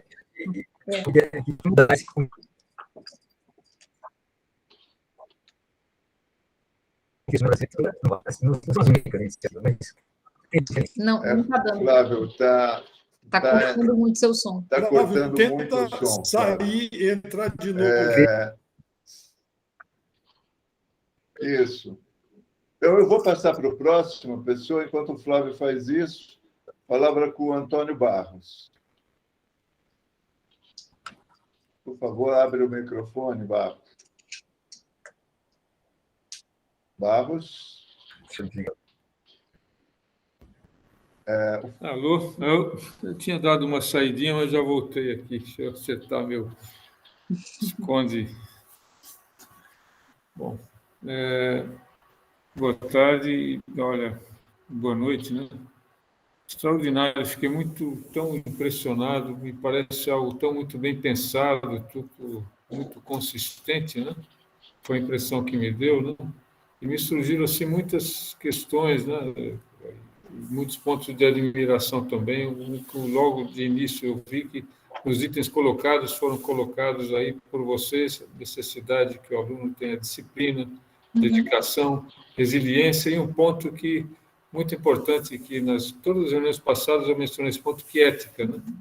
E extraordinário. Então, a pergunta é essa, assim, me parece que esse assunto é muito difícil de ser tratado, ele tem uma parte que é conteúdo, que deve ser conteúdos universais e consensados, outra parte que foi colocada, inclusive, pelo Dr. Paulo na semana passada, que é a convivência, que o item é exemplar nisso, que é a disciplina consciente. E um terceiro item que é o controle, porque tem que ter algum nível de controle. Então, a primeira pergunta é essa: como vocês estão pensando fornecer esse conteúdo, fazer esse acompanhamento, né, e propiciar essa convivência, porque acho que é o que falta no ensino brasileiro. Não adianta ter uma excelente formação, se falta esse item, tudo pode ir por água abaixo. É verdade. A segunda pergunta é assim, eu gostaria de saber, por exemplo, me parece tudo muito bem pensado, estruturado, tudo bem alinhavado. Vocês tiveram alguma experiência bem-sucedida anterior? E, assim, conjugada essa pergunta, como o conteúdo vai ser estudado com base em projetos, a cada ano vai ser necessário um novo leque de projetos, porque senão, então isso vai dar um trabalho muito grande de organização, de planejamento anual, né? Para conectar os projetos com os conteúdos, né? E não vai ser fácil, vai precisar uma estrutura acadêmica bem reforçada para isso, senão os alunos já formados, aí esse projeto se torna público, né? Então, são essas duas perguntas. A gente, em relação à questão da ética e da convivência, a primeira coisa que a gente já começou a fazer, a gente vai construir um código de ética de forma coletiva com os alunos, né? Então, com os alunos e com todas as pessoas que trabalham no Intel. A gente criou um comitê de ética que tem representação de todos de cada uma das áreas do Intel, inclusive dos discentes, e esse comitê, e a gente já tem um regime disciplinar, né? Então a gente já tem alguns itens que já estão lá no nosso regime disciplinar e que já tem, vamos dizer assim, algumas regras, são regras que têm que ser cumpridas. E a gente criou esse comitê de ética para poder tratar de casos que, por exemplo, fujam desse regime. Mas, em paralelo a isso, a gente entende que é muito importante que todo mundo participe, né, da construção de um código, porque aquilo se torna próprio, né? O aluno e todas as pessoas que trabalham no Intel, eles fazendo isso, acaba se tornando assim, eu vou defender porque fui eu que construí, né? Então, a gente já criou, a gente já fez essa convocação, né? A gente vai ter representantes que vão participar mais diretamente da escrita, que vão coletar as coisas que todo mundo acha importante, a gente vai escrever, então a gente vai produzir um documento, que é o nosso código de ética, e aí a gente vai fazer uma cerimônia onde todo mundo vai assinar esse documento e todos os alunos, quando entrarem no Intel, também vão assinar esse documento de código de ética. E é claro que sempre ele pode ser revisto, né? A gente sempre pode pensar, faltou alguma coisa, a gente acha que tem um item mais importante, a gente pode tornar esse código uma coisa que não é estática, mas ele vai ser criado e vai ser um compromisso de todo mundo. A gente quer criar essa cultura de compromisso e não só de punição, né? Então, a gente entende que, eventualmente, a punição é necessária, né? Então, é claro, né, alguém pode realmente descumprir aquilo que foi acordado por todo mundo e a gente tem que tratar isso de alguma maneira. Mas a gente acha importante criar uma cultura. Então, é isso que a gente está fazendo, a gente está criando lá, a gente vai criar lá o nosso código de ética coletivo, que a gente já começou, antes de começarem as aulas, quando os alunos tiveram um evento de boas-vindas, os professores já reuniram os alunos e já começaram a trabalhar, vamos começar a trabalhar os conceitos mais básicos, pontualidade. né?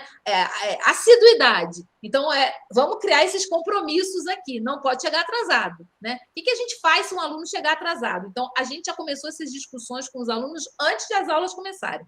E agora a gente vai formalizar esses combinados do nosso código de ética construído coletivamente, tá? Então, é assim que a gente está tratando. E a questão dos projetos, então, é assim, né? A gente tem a estrutura de metaprojeto, ele define todos os conteúdos. Então, a gente já sabe que metaprojeto vai ser feito em cada módulo. Então, esse primeiro módulo, por exemplo, é desenvolvimento de um jogo. Aí, o que a gente faz? A gente faz ao contrário, né? Em vez da gente esperar as organizações virem e dizerem o que elas querem fazer, a gente diz para as organizações, esse módulo, os nossos alunos vão construir jogos.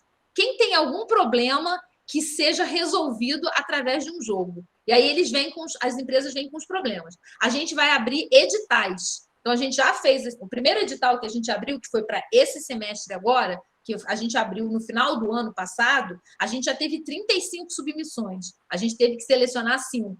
Então, já foi assim. Como é que a gente selecionou? A gente tem os nossos critérios. Aderência com o nosso... Porque o aluno tem que estudar aqueles conteúdos. Então, ele vai estudar, por exemplo, cinemática, nesse modo. Então, o jogo tem que ter algum elemento que obrigue ele a estudar aquele conteúdo. Então, os projetos que vieram, a gente selecionou com base em impacto que aquele projeto tem para a sociedade, o tema que ele está trazendo, né? E se ele está aderente com os conteúdos que o aluno tem que estudar naquele módulo. Então, a gente garante que os alunos vão estudar aquele conteúdo, mas vão estudar com base num projeto real.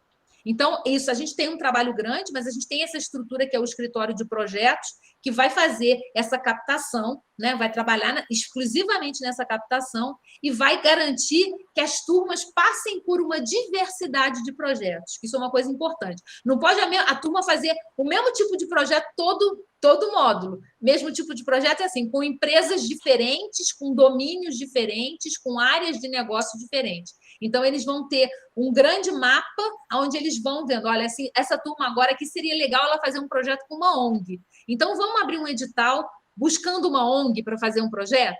Vai dar trabalho para a gente? Vai. Mas, assim, a gente já tem o arcabouço pronto. Agora é só a gente ir trazendo as empresas. Flávia, obrigado. Eu vou tentar novamente que o Flávio faça a sua pergunta, não liga a câmera, e faça só o microfone, por favor, Flávio. Obrigado. Espero que esteja me ouvindo. Eu fiz uma introdução porque a gente estava fazendo algo em pequena escala, mas vamos dizer, um agente de mudança política. Envolve multidisciplinaridade, né? E ao desenvolver isso, há falta de gente, professores. Então a pergunta básica eu faço assim: quais os critérios básicos se você pudesse passar a linha de admissão dos alunos, dos professores, a avaliação durante o curso e, vamos dizer, a aprovação final, né? Ou seja, em módulos, ou seja, nos anos, ou seja, no final do curso. Dá uma... Deixa eu ver se eu entendi. Você me perguntou sobre a avaliação, como é que os alunos são avaliados, né? Não só isso, a seleção dos professores, seleção dos alunos, avaliação de professores e alunos, e avaliação final, como você avalia. Como é avaliado? No caso dos professores, né, a gente fez esses bootcamps e a gente fez um recrutamento, então muitas pessoas se candidataram e outros a gente recebeu indicações de professores que seriam perfil. O que é o nosso perfil? Né? Um perfil que deseja trabalhar num modelo diferente, né? Que ele não seja apegado ao modelo tradicional. Não, eu só sei trabalhar dando aula 2 vezes por semana de banco de dados. Esse professor não pode vir trabalhar com a gente, porque ele vai ficar louco, né? Ele vai fazer tudo menos dar aula 2 vezes por semana de banco de dados.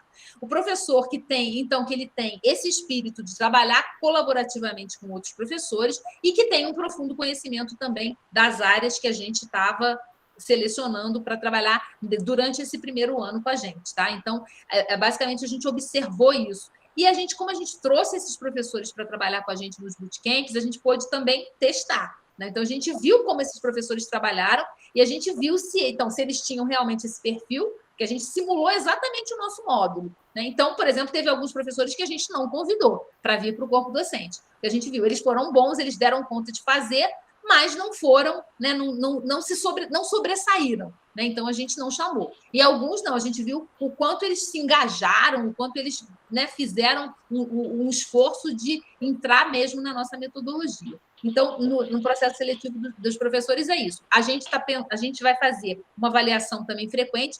Todas as atividades são avaliadas pelos alunos também. Os alunos avaliam os professores e os professores avaliam os alunos. Então, a gente consegue saber como eles estão indo. E uma observação nossa também, né? O processo seletivo dos alunos, né? Eles fizeram o nosso processo seletivo atualmente é assim: os alunos fazem uma prova de matemática e lógica, depois eles passam por. Quem é aprovado passa por dinâmicas, e depois eles vão. Aí depois tem outras análises que são das bolsas, né? Eu não falei muito sobre as bolsas. Mas é isso. E nossa avaliação do aluno é uma avaliação que ela é bastante diversificada. A gente avalia os alunos em várias atividades, né? Por exemplo, a gente avalia os alunos no próprio autoestudo que eles estão fazendo. Então, ele tem um autoestudo para fazer, ele vai estudar aquele material e ele vai fazer um teste sobre aquilo. Uma pergunta que ele vai responder, ou 2 perguntas que ele vai responder sobre aquele conteúdo, que é elaborada pelos professores, e os professores vão corrigir depois e vão dar uma nota de 0 a 10. Ele ganha nota de 0 a 10 em vários itens, mas eles têm pesos. Então, a gente configura os pesos das avaliações. Todas as entregas de projeto têm nota. Então, eles vão fazendo várias entregas. O projeto não é assim, chegou no final e entregou. Eles têm várias entregas. Toda semana eles entregam coisas. E cada coisa que eles entregam, eles ganham uma nota. E aí a gente definiu critérios de qualidade de cada uma dessas entregas. Então, o professor orientador, ele avalia cada uma das entregas com base nos critérios de qualidade. Então, o aluno sabe os critérios que ele está sendo avaliado naquela entrega. Ele também tem prova, né? A gente tem prova, porque a gente acha importante que o aluno se prepare para fazer prova. As nossas provas vão ser estilo ENAD. O aluno vai entender o que é fazer uma prova do ENAD, né? Que é muito importante para a gente também. E é importante para a vida deles, né? Eles, apesar de que prova não tem muito a ver com o nosso modelo, mas a gente está querendo preparar esse aluno para o mundo. E no mundo eles vão fazer um concurso, eles vão precisar eventualmente ir para outro lugar e fazer uma prova. Então, a gente não quer que esse aluno fique despreparado. Ele vai fazer prova, vai ganhar nota na prova. E eles fazem também autoavaliação, e eles fazem avaliação entre eles, nos pares, dentro do grupo. Aí é uma avaliação mais do comportamento, uma avaliação da colaboração, como é que o grupo está interagindo. Tudo isso espalhado ao longo do módulo. No final, ele tem uma nota de 0 a 10 e ele tem que tirar, no mínimo, 7 para ser aprovado. Tá, Flávia, obrigado. Eu vou passar agora a palavra para o José Chiquim. Abre o microfone, por favor, Chiquim. Já está. Estão ouvindo, né? Bom, boa noite a todos. O Paulo Inácio quer dizer que a sua iniciativa é mais do que elogiável e a sua persistência também, e a qualidade das pessoas que você traz merece também nossos elogios. Flávio. Eu agradeço ao pessoal que tem trabalhado junto, ao Assis, no nosso caso aqui, por descobrir essas feras, essas ferinhas. A todos, então, extensivos aí. E a Flávia, pela apresentação muito clara, muito didática, muito confiante desse tema, desse assunto. Eu entendo que é uma certa novidade no método que você está propondo.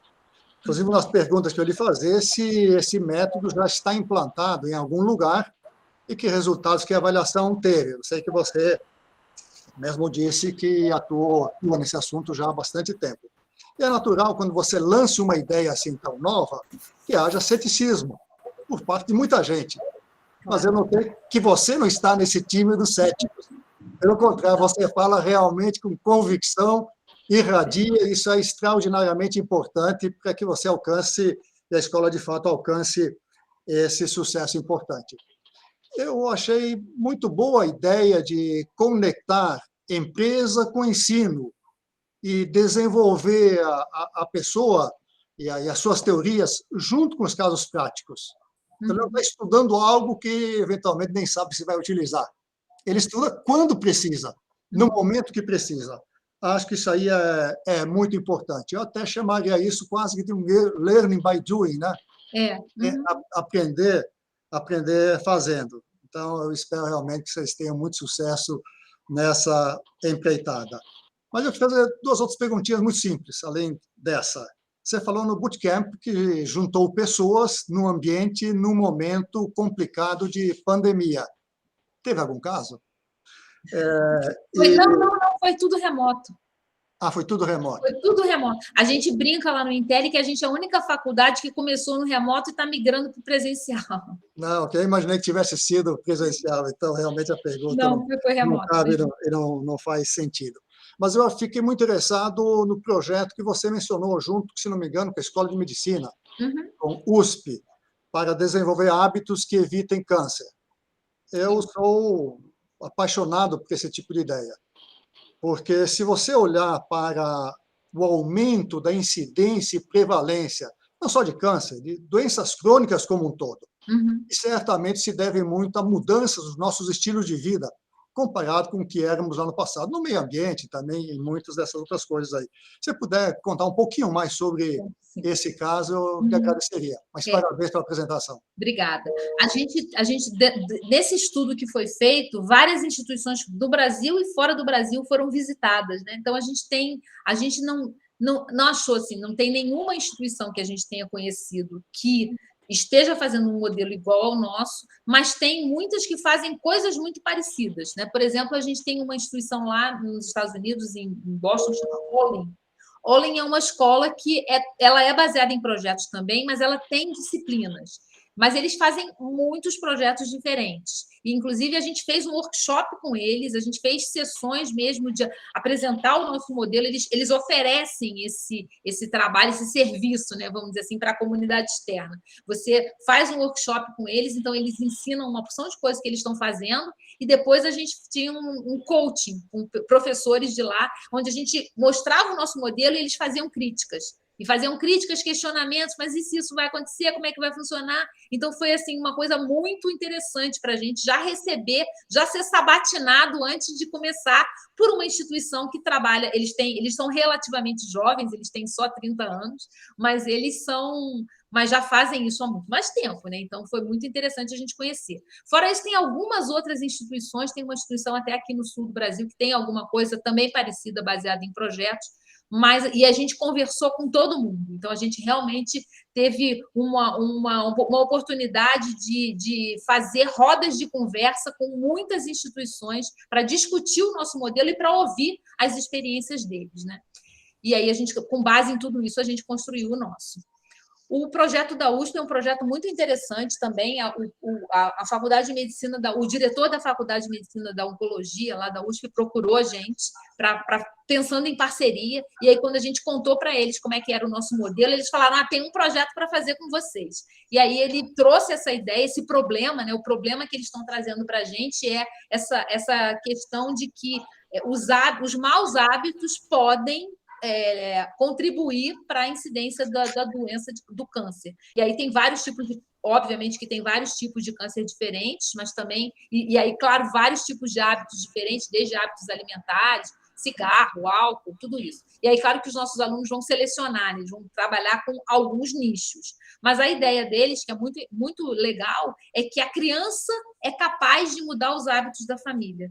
Se tem alguém que é capaz de mudar o hábito da família, é a criança. Então, eles querem um jogo voltado para crianças. As crianças aprenderem os hábitos bons e meio que transmitirem isso para os pais e para os familiares em geral. E a gente achou isso assim sensacional, porque é muito mobilizador. Os alunos são muito mobilizados com esse projeto. A turma que está trabalhando hoje eles tiveram uma reunião com esse professor, que é o professor Roger, né, o diretor lá do hospital, e ele é uma pessoa assim muito entusiasmada, né? Ele tem aquela paixão pela profissão, e aí os alunos estão muito mobilizados. Essa mobilização é que a gente acredita que contribui muito com o processo de aprendizagem. Eles querem aprender, eles querem fazer. Então, isso é muito bacana. E é isso, né? Então, eles vão fazer jogos voltados para um público mais infantil para ensinar a eles bons hábitos e fazer com que eles influenciem a família deles para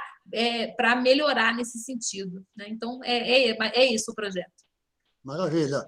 Aliás, eu aproveito, se o Paulo Inácio me permite, exemplificar com o que você falou, que a criança acaba mudando os hábitos dos pais.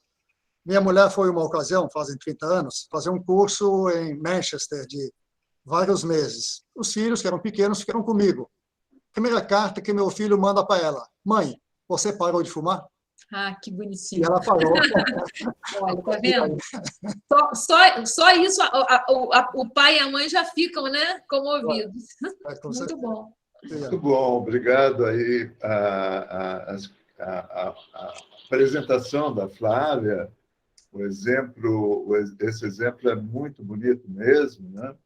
Acho que nós estamos precisando de mais iniciativas nessa direção, em que a tecnologia e a informática, a computação possa servir da transformação da sociedade, da nossa transformação. É um exemplo muito legal.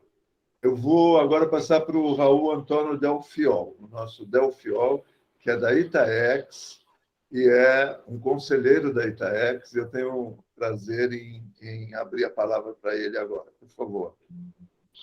Bom, muito obrigado. Abriu o microfone? Está aberto, não está? Ótimo. Isso. Está ouvindo bem? Ok. Ok. Flávia, meus parabéns pela tua apresentação. Um projeto magnífico, complexo, porque envolve muito relacionamento humano para você conseguir esses resultados. E você leva jeito para isso. Primeira condição, você tem competência técnica e humana. Você está plenamente motivada para levar adiante esse projeto. A minha pergunta é muito simples. As empresas que estão envolvidas nos projetos, elas trazem algum apoio financeiro? Não. Não? Mesmo depois admitamos um projeto que possa ser comercializado, leve a uma atividade comercial, a Intel não leva nada? Não. Excelente pergunta, porque eu nem me lembrei de falar sobre isso.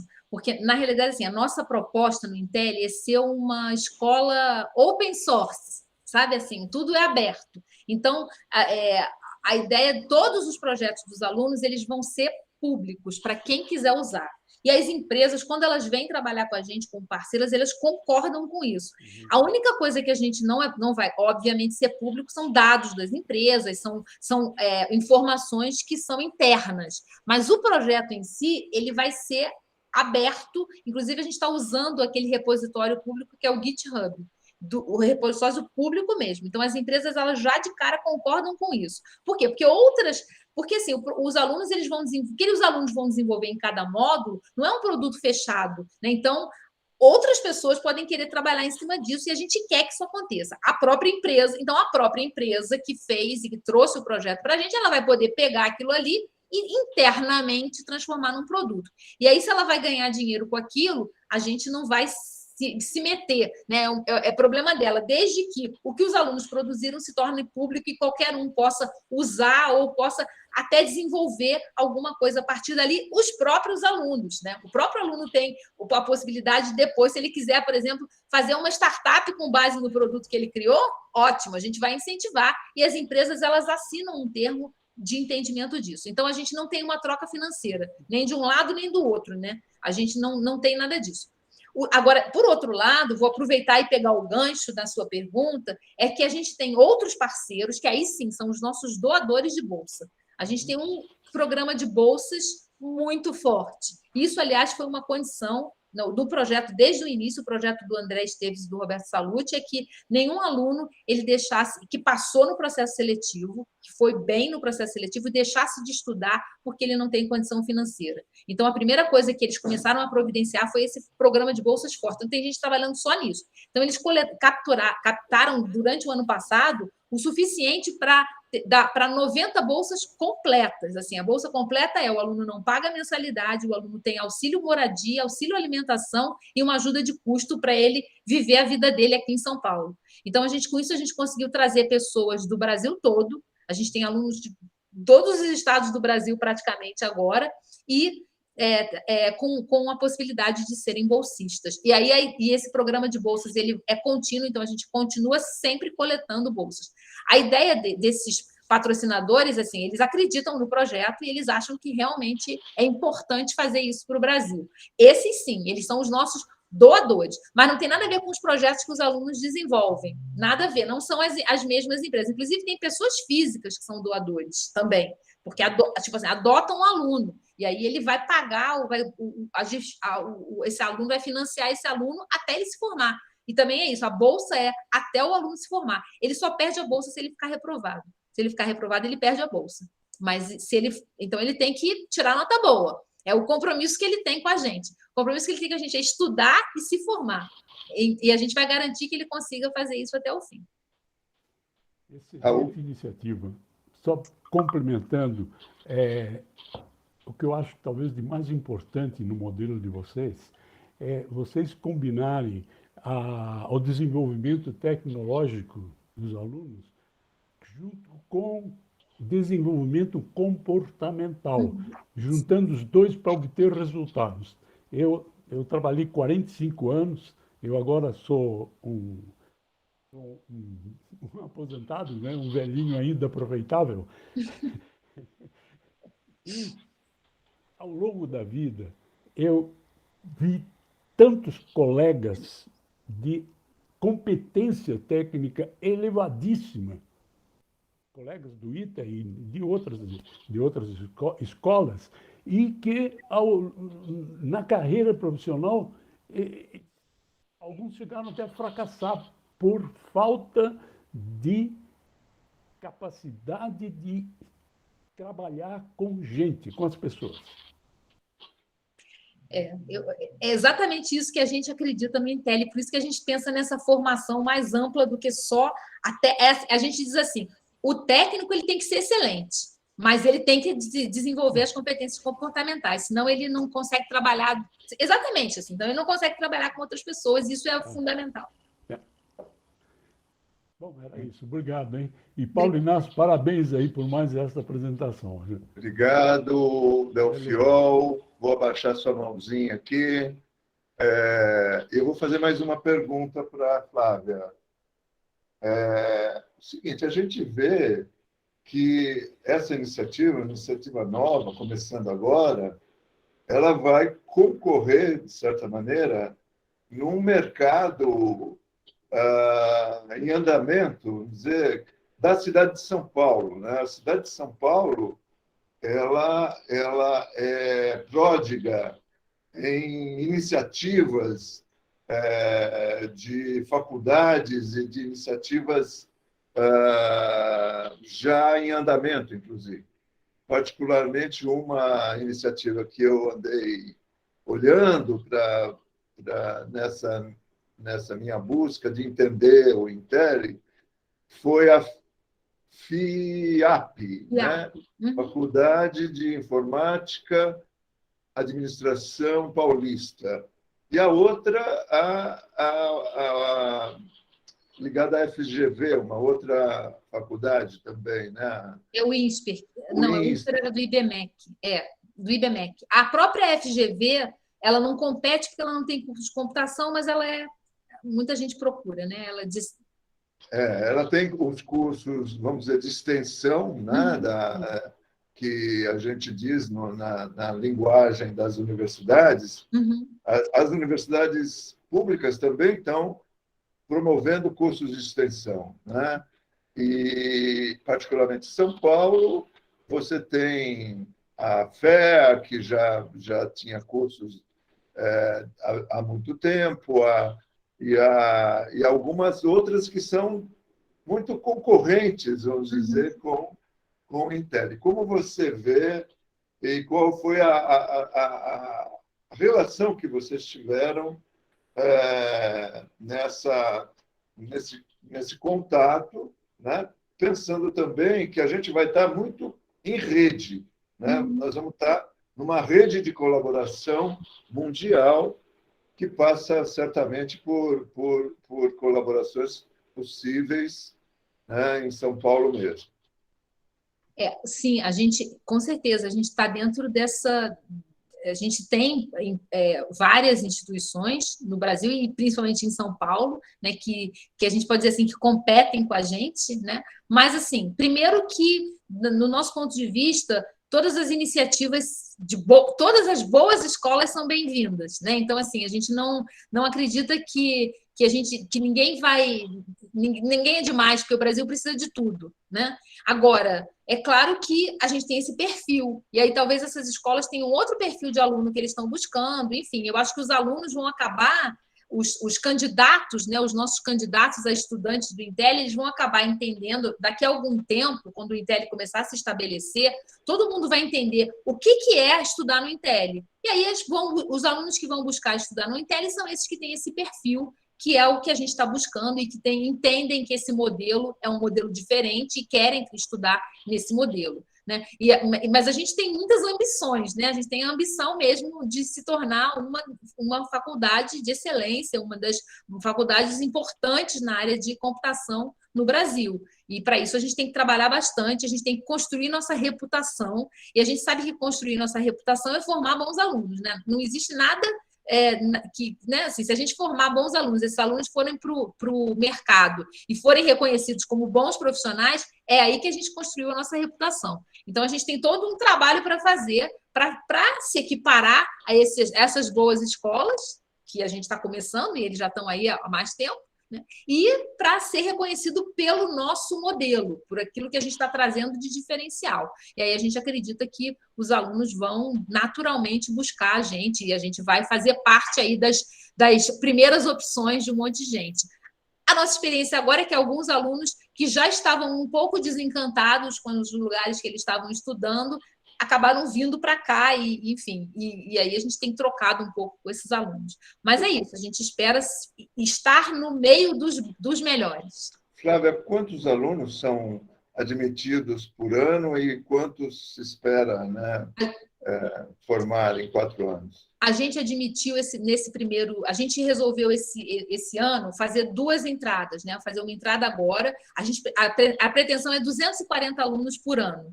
Então, a gente admitiu 185 agora. E no segundo semestre, provavelmente a gente vai criar mais uma turma de 40 ou 2. A gente ainda está pensando, tá? Para ser sincera, porque a gente abriu o processo de pré-inscrição para o processo seletivo. Pré-inscrição, não é inscrição ainda. Em uma semana, a gente já teve 500 inscritos. Então, a gente acredita que a gente vai ter um volume muito grande de alunos, né? Se a gente vai fazer o processo seletivo no meio do ano e já tem 500 inscritos, talvez a gente até considere abrir 2 turmas. Mas a ideia era abrir essas 5 agora e mais uma no meio do ano. 6 turmas por ano. Perfeito. O Antônio Barros está com a palavra agora, novamente. Por favor. Inicialmente, eu quero corrigir uma lacuna que eu esqueci de agradecer à doutora Flávia pela quantidade de informação, aquela revisão da evolução do pensamento foi tão incrível para mim que eu vi passando por tudo isso, eu trabalhei muitos anos nessa área de informática, e muito obrigado pelo aprendizado que professou e também o entusiasmo que me trouxe de ver essa ideia tão bem montada. E eu vou direto ao ponto aí, que eu gostaria de dizer o seguinte: me parece que essa ideia está ligada a uma necessidade real, da realidade, porque, como a senhora mesmo disse, alguns alunos começam um curso nessa área e começam a fazer estágio, saem, não terminam o curso, porque o mercado precisa dessa mão de obra e o aluno precisa de trabalho. Então, o que aconteceu? A faculdade está propiciando essa possibilidade de trabalho objetivo para o aluno, mas dentro de um ambiente mais pensado, mais completo, que dá uma visão, ele não vai ser apenas uma peça isolada numa empresa para cumprir uma função, ele vai ter a oportunidade de formação de uma forma prática. Existe uma outra necessidade, que é das empresas financiar pesquisa e desenvolvimento. Nas outras palestras foi colocado muito forte que no exterior as empresas investem muito em pesquisa e desenvolvimento próprio e também em parceria com universidades. Me parece que essa ideia se adapta a uma realidade que não é atendida no nosso país, que é propiciar as empresas levarem para o ambiente acadêmico uma necessidade. E o ambiente acadêmico tem a necessidade da empresa trazer para treinar os alunos. Não me pareceu que isso foi pensado dessa forma, mas me parece que é uma necessidade real, né? E que tem no nosso país, de ter mais investimento em pesquisa e desenvolvimento, que interessa para as empresas e, ao mesmo tempo, formar os alunos. Então, é um curso de graduação, né, pós-graduação, talvez se a ideia der certo, isso aí se evolua para os cursos de pós-graduação, né, mas já no curso de graduação, me parece que a senhora disse que são feitos editais, né, para que as empresas apresentem essas propostas, mas me parece, eu gostaria de ver sua opinião, que isso, como vem de uma necessidade real, que as empresas precisam de pesquisa, desenvolvimento e desenvolver novas ideias, não seria o caso que também, nesse curso, já haver uma parceria mais intensa entre as empresas e que ajudasse não só na formação do aluno, mas na sustentabilidade da escola? Sim, e a gente tem trabalhado também nisso. Nós já temos alguns parceiros de empresas de tecnologia também. Então, por exemplo, a Dell e a AWS já são nossos parceiros. Eles já estão, assim, por exemplo, os nossos computadores que a gente tem lá no campus são da Dell, porque a gente tem essa parceria, então a gente tem eles estão, vamos dizer assim, não é que eles estejam financiando a gente, mas eles estão ajudando muito. Né? Então, a ideia é criar um laboratório com a Dell, por exemplo. Aí a gente vai começar a pensar em pesquisa. Porque, primeiro, assim, a gente tem que fazer as coisas bem feitas. Né? Então, não adianta a gente fazer tudo ao mesmo tempo e não fazer nada bem feito. Então, primeiro, a gente está começando firme na graduação, mas já com o olho lá na frente do que a gente vai fazer em pesquisa. Porque os professores que foram contratados para o corpo docente, assim como eu sou pesquisadora. Eu trabalho com pesquisa há muitos anos. Eu não vou deixar de fazer pesquisa porque eu não estou numa faculdade que não tem pós-graduação. Né? Então, eu pretendo continuar fazendo minha pesquisa. Então, sim, a gente vai estar buscando. Né? Então, a Dell, a AWS, então, os nossos alunos vão trabalhar com essas tecnologias graças a essas parcerias nossas. E a ideia, sim, é que a gente construa laboratórios de pesquisa buscando financiamento da indústria com esses parceiros, mas aí parceiros mais da área de tecnologia mesmo, né? Que a gente já está fazendo isso. Além disso, também a gente está buscando parcerias, a gente já está começando a buscar parcerias fora do Brasil, porque a gente sabe também que é importante, muito importante para os alunos terem alguma experiência. Alguns alunos vão querer ir para um intercâmbio fora do Brasil. Só que a gente tem que buscar instituições que estejam alinhadas com a forma de pensar. Não vão ser iguais, mas vão estar alinhadas. Né?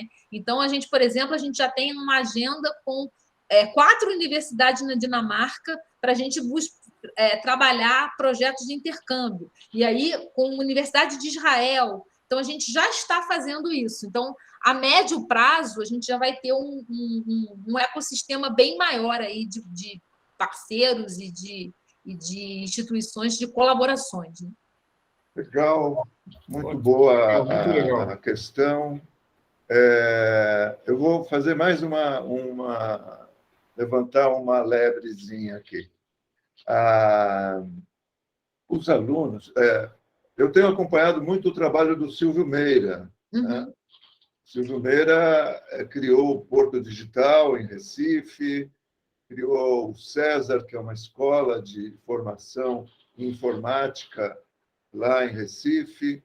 O Silvio é um empreendedor de sucesso na atividade. E uma das coisas que ele já nos contou é que os alunos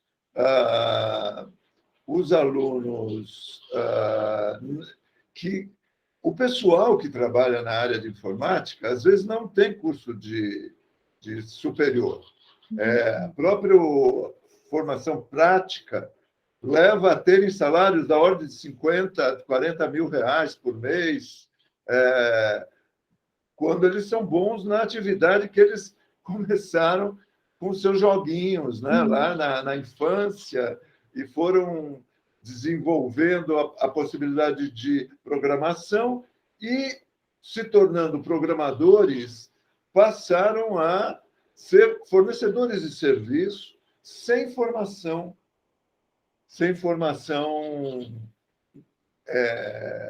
superior, né? Sem formação em engenharia. Né? Como é que você vê essa possibilidade de perder os seus alunos rapidamente? Pois é. Não sei se você sabe, o Silvio é conselheiro do Intel. Você sabia disso? Não. Silvio faz parte do conselho do Intel. Imagina quantas ideias ele não dá para a gente, né? Porque o Silvio é o homem das ideias, né? É muito bom interagir com ele. Mas, enfim, a gente, sim, é uma preocupação nossa e a gente acredita que... A gente decidiu fazer cursos superiores porque a gente acredita nos cursos superiores. A gente acha que para formar esses líderes que a gente quer formar, não dá para ser... Porque um ou outro vai acontecer isso que o Silvio falou. Emprego todo mundo tem. Na área de computação não falta emprego. Mas... pelo contrário, né? Falta mão de obra no Brasil. Mão de obra boa, porque às vezes as empresas demoram muito para conseguir contratar alguém porque não conseguem achar alguém qualificado. Ou formar internamente, né? Ou tem que formar internamente, que é o que mais acontece também. Tem que criar um programa de formação dentro, porque o profissional não vem formado. Mas então eu acho assim que pode acontecer sim de um profissional atingir conseguir um sucesso assim, dessa forma, né, desse exemplo que o Silvio deu. Muitos empreendedores, eu acredito que seja assim, mas na média, não é isso que acontece. Na média, esse aluno que não teve uma boa formação, ele vai ser um profissional que vai chegar num limite, ele vai chegar num patamar que dali ele não vai conseguir mais passar. E não é esse cara que a gente quer colocar, a gente quer colocar um cara bom no mercado, né? Uma pessoa bem formada, uma pessoa que seja realmente, trabalhe com embasamento teórico, que tenha assim, uma boa formação. Então, e aí esse sujeito, sim, ele vai ter muito mais chances de alcançar o sucesso profissional. Isso é o que a gente acredita.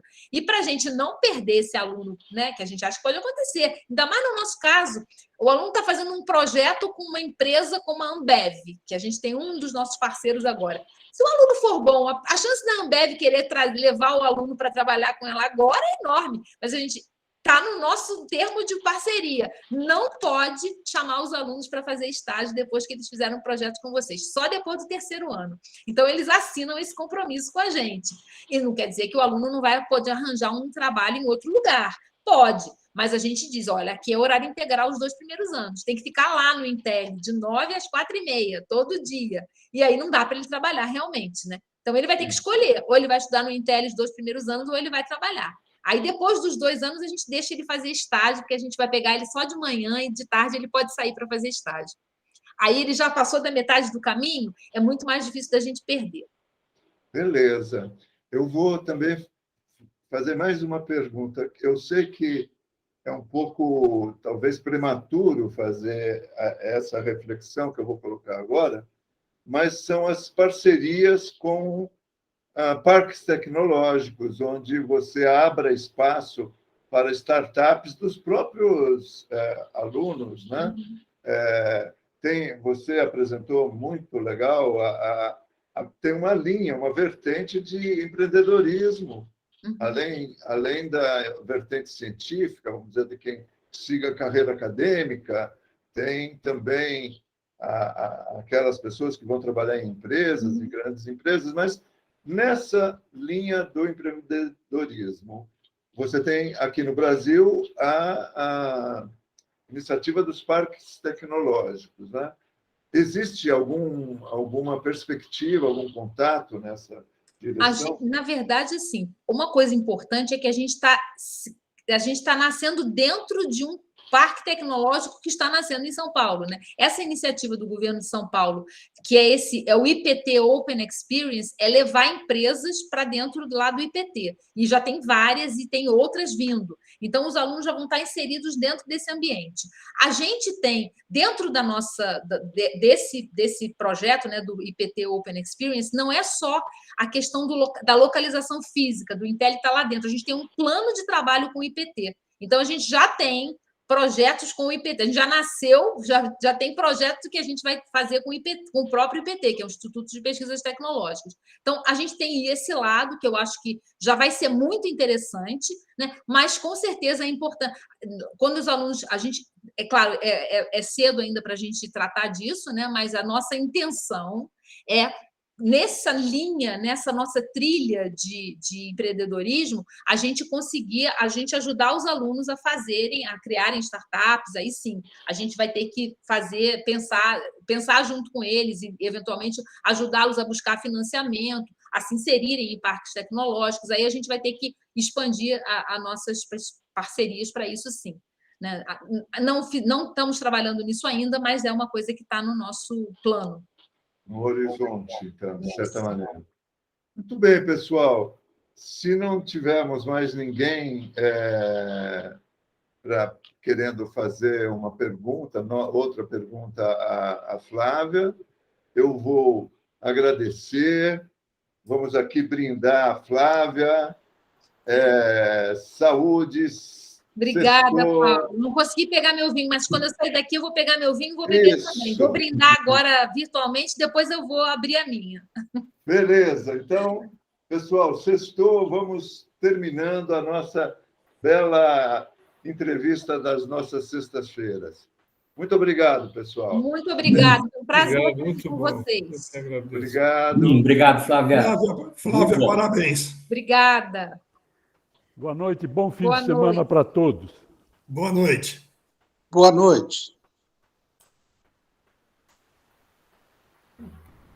Boa noite, boa noite.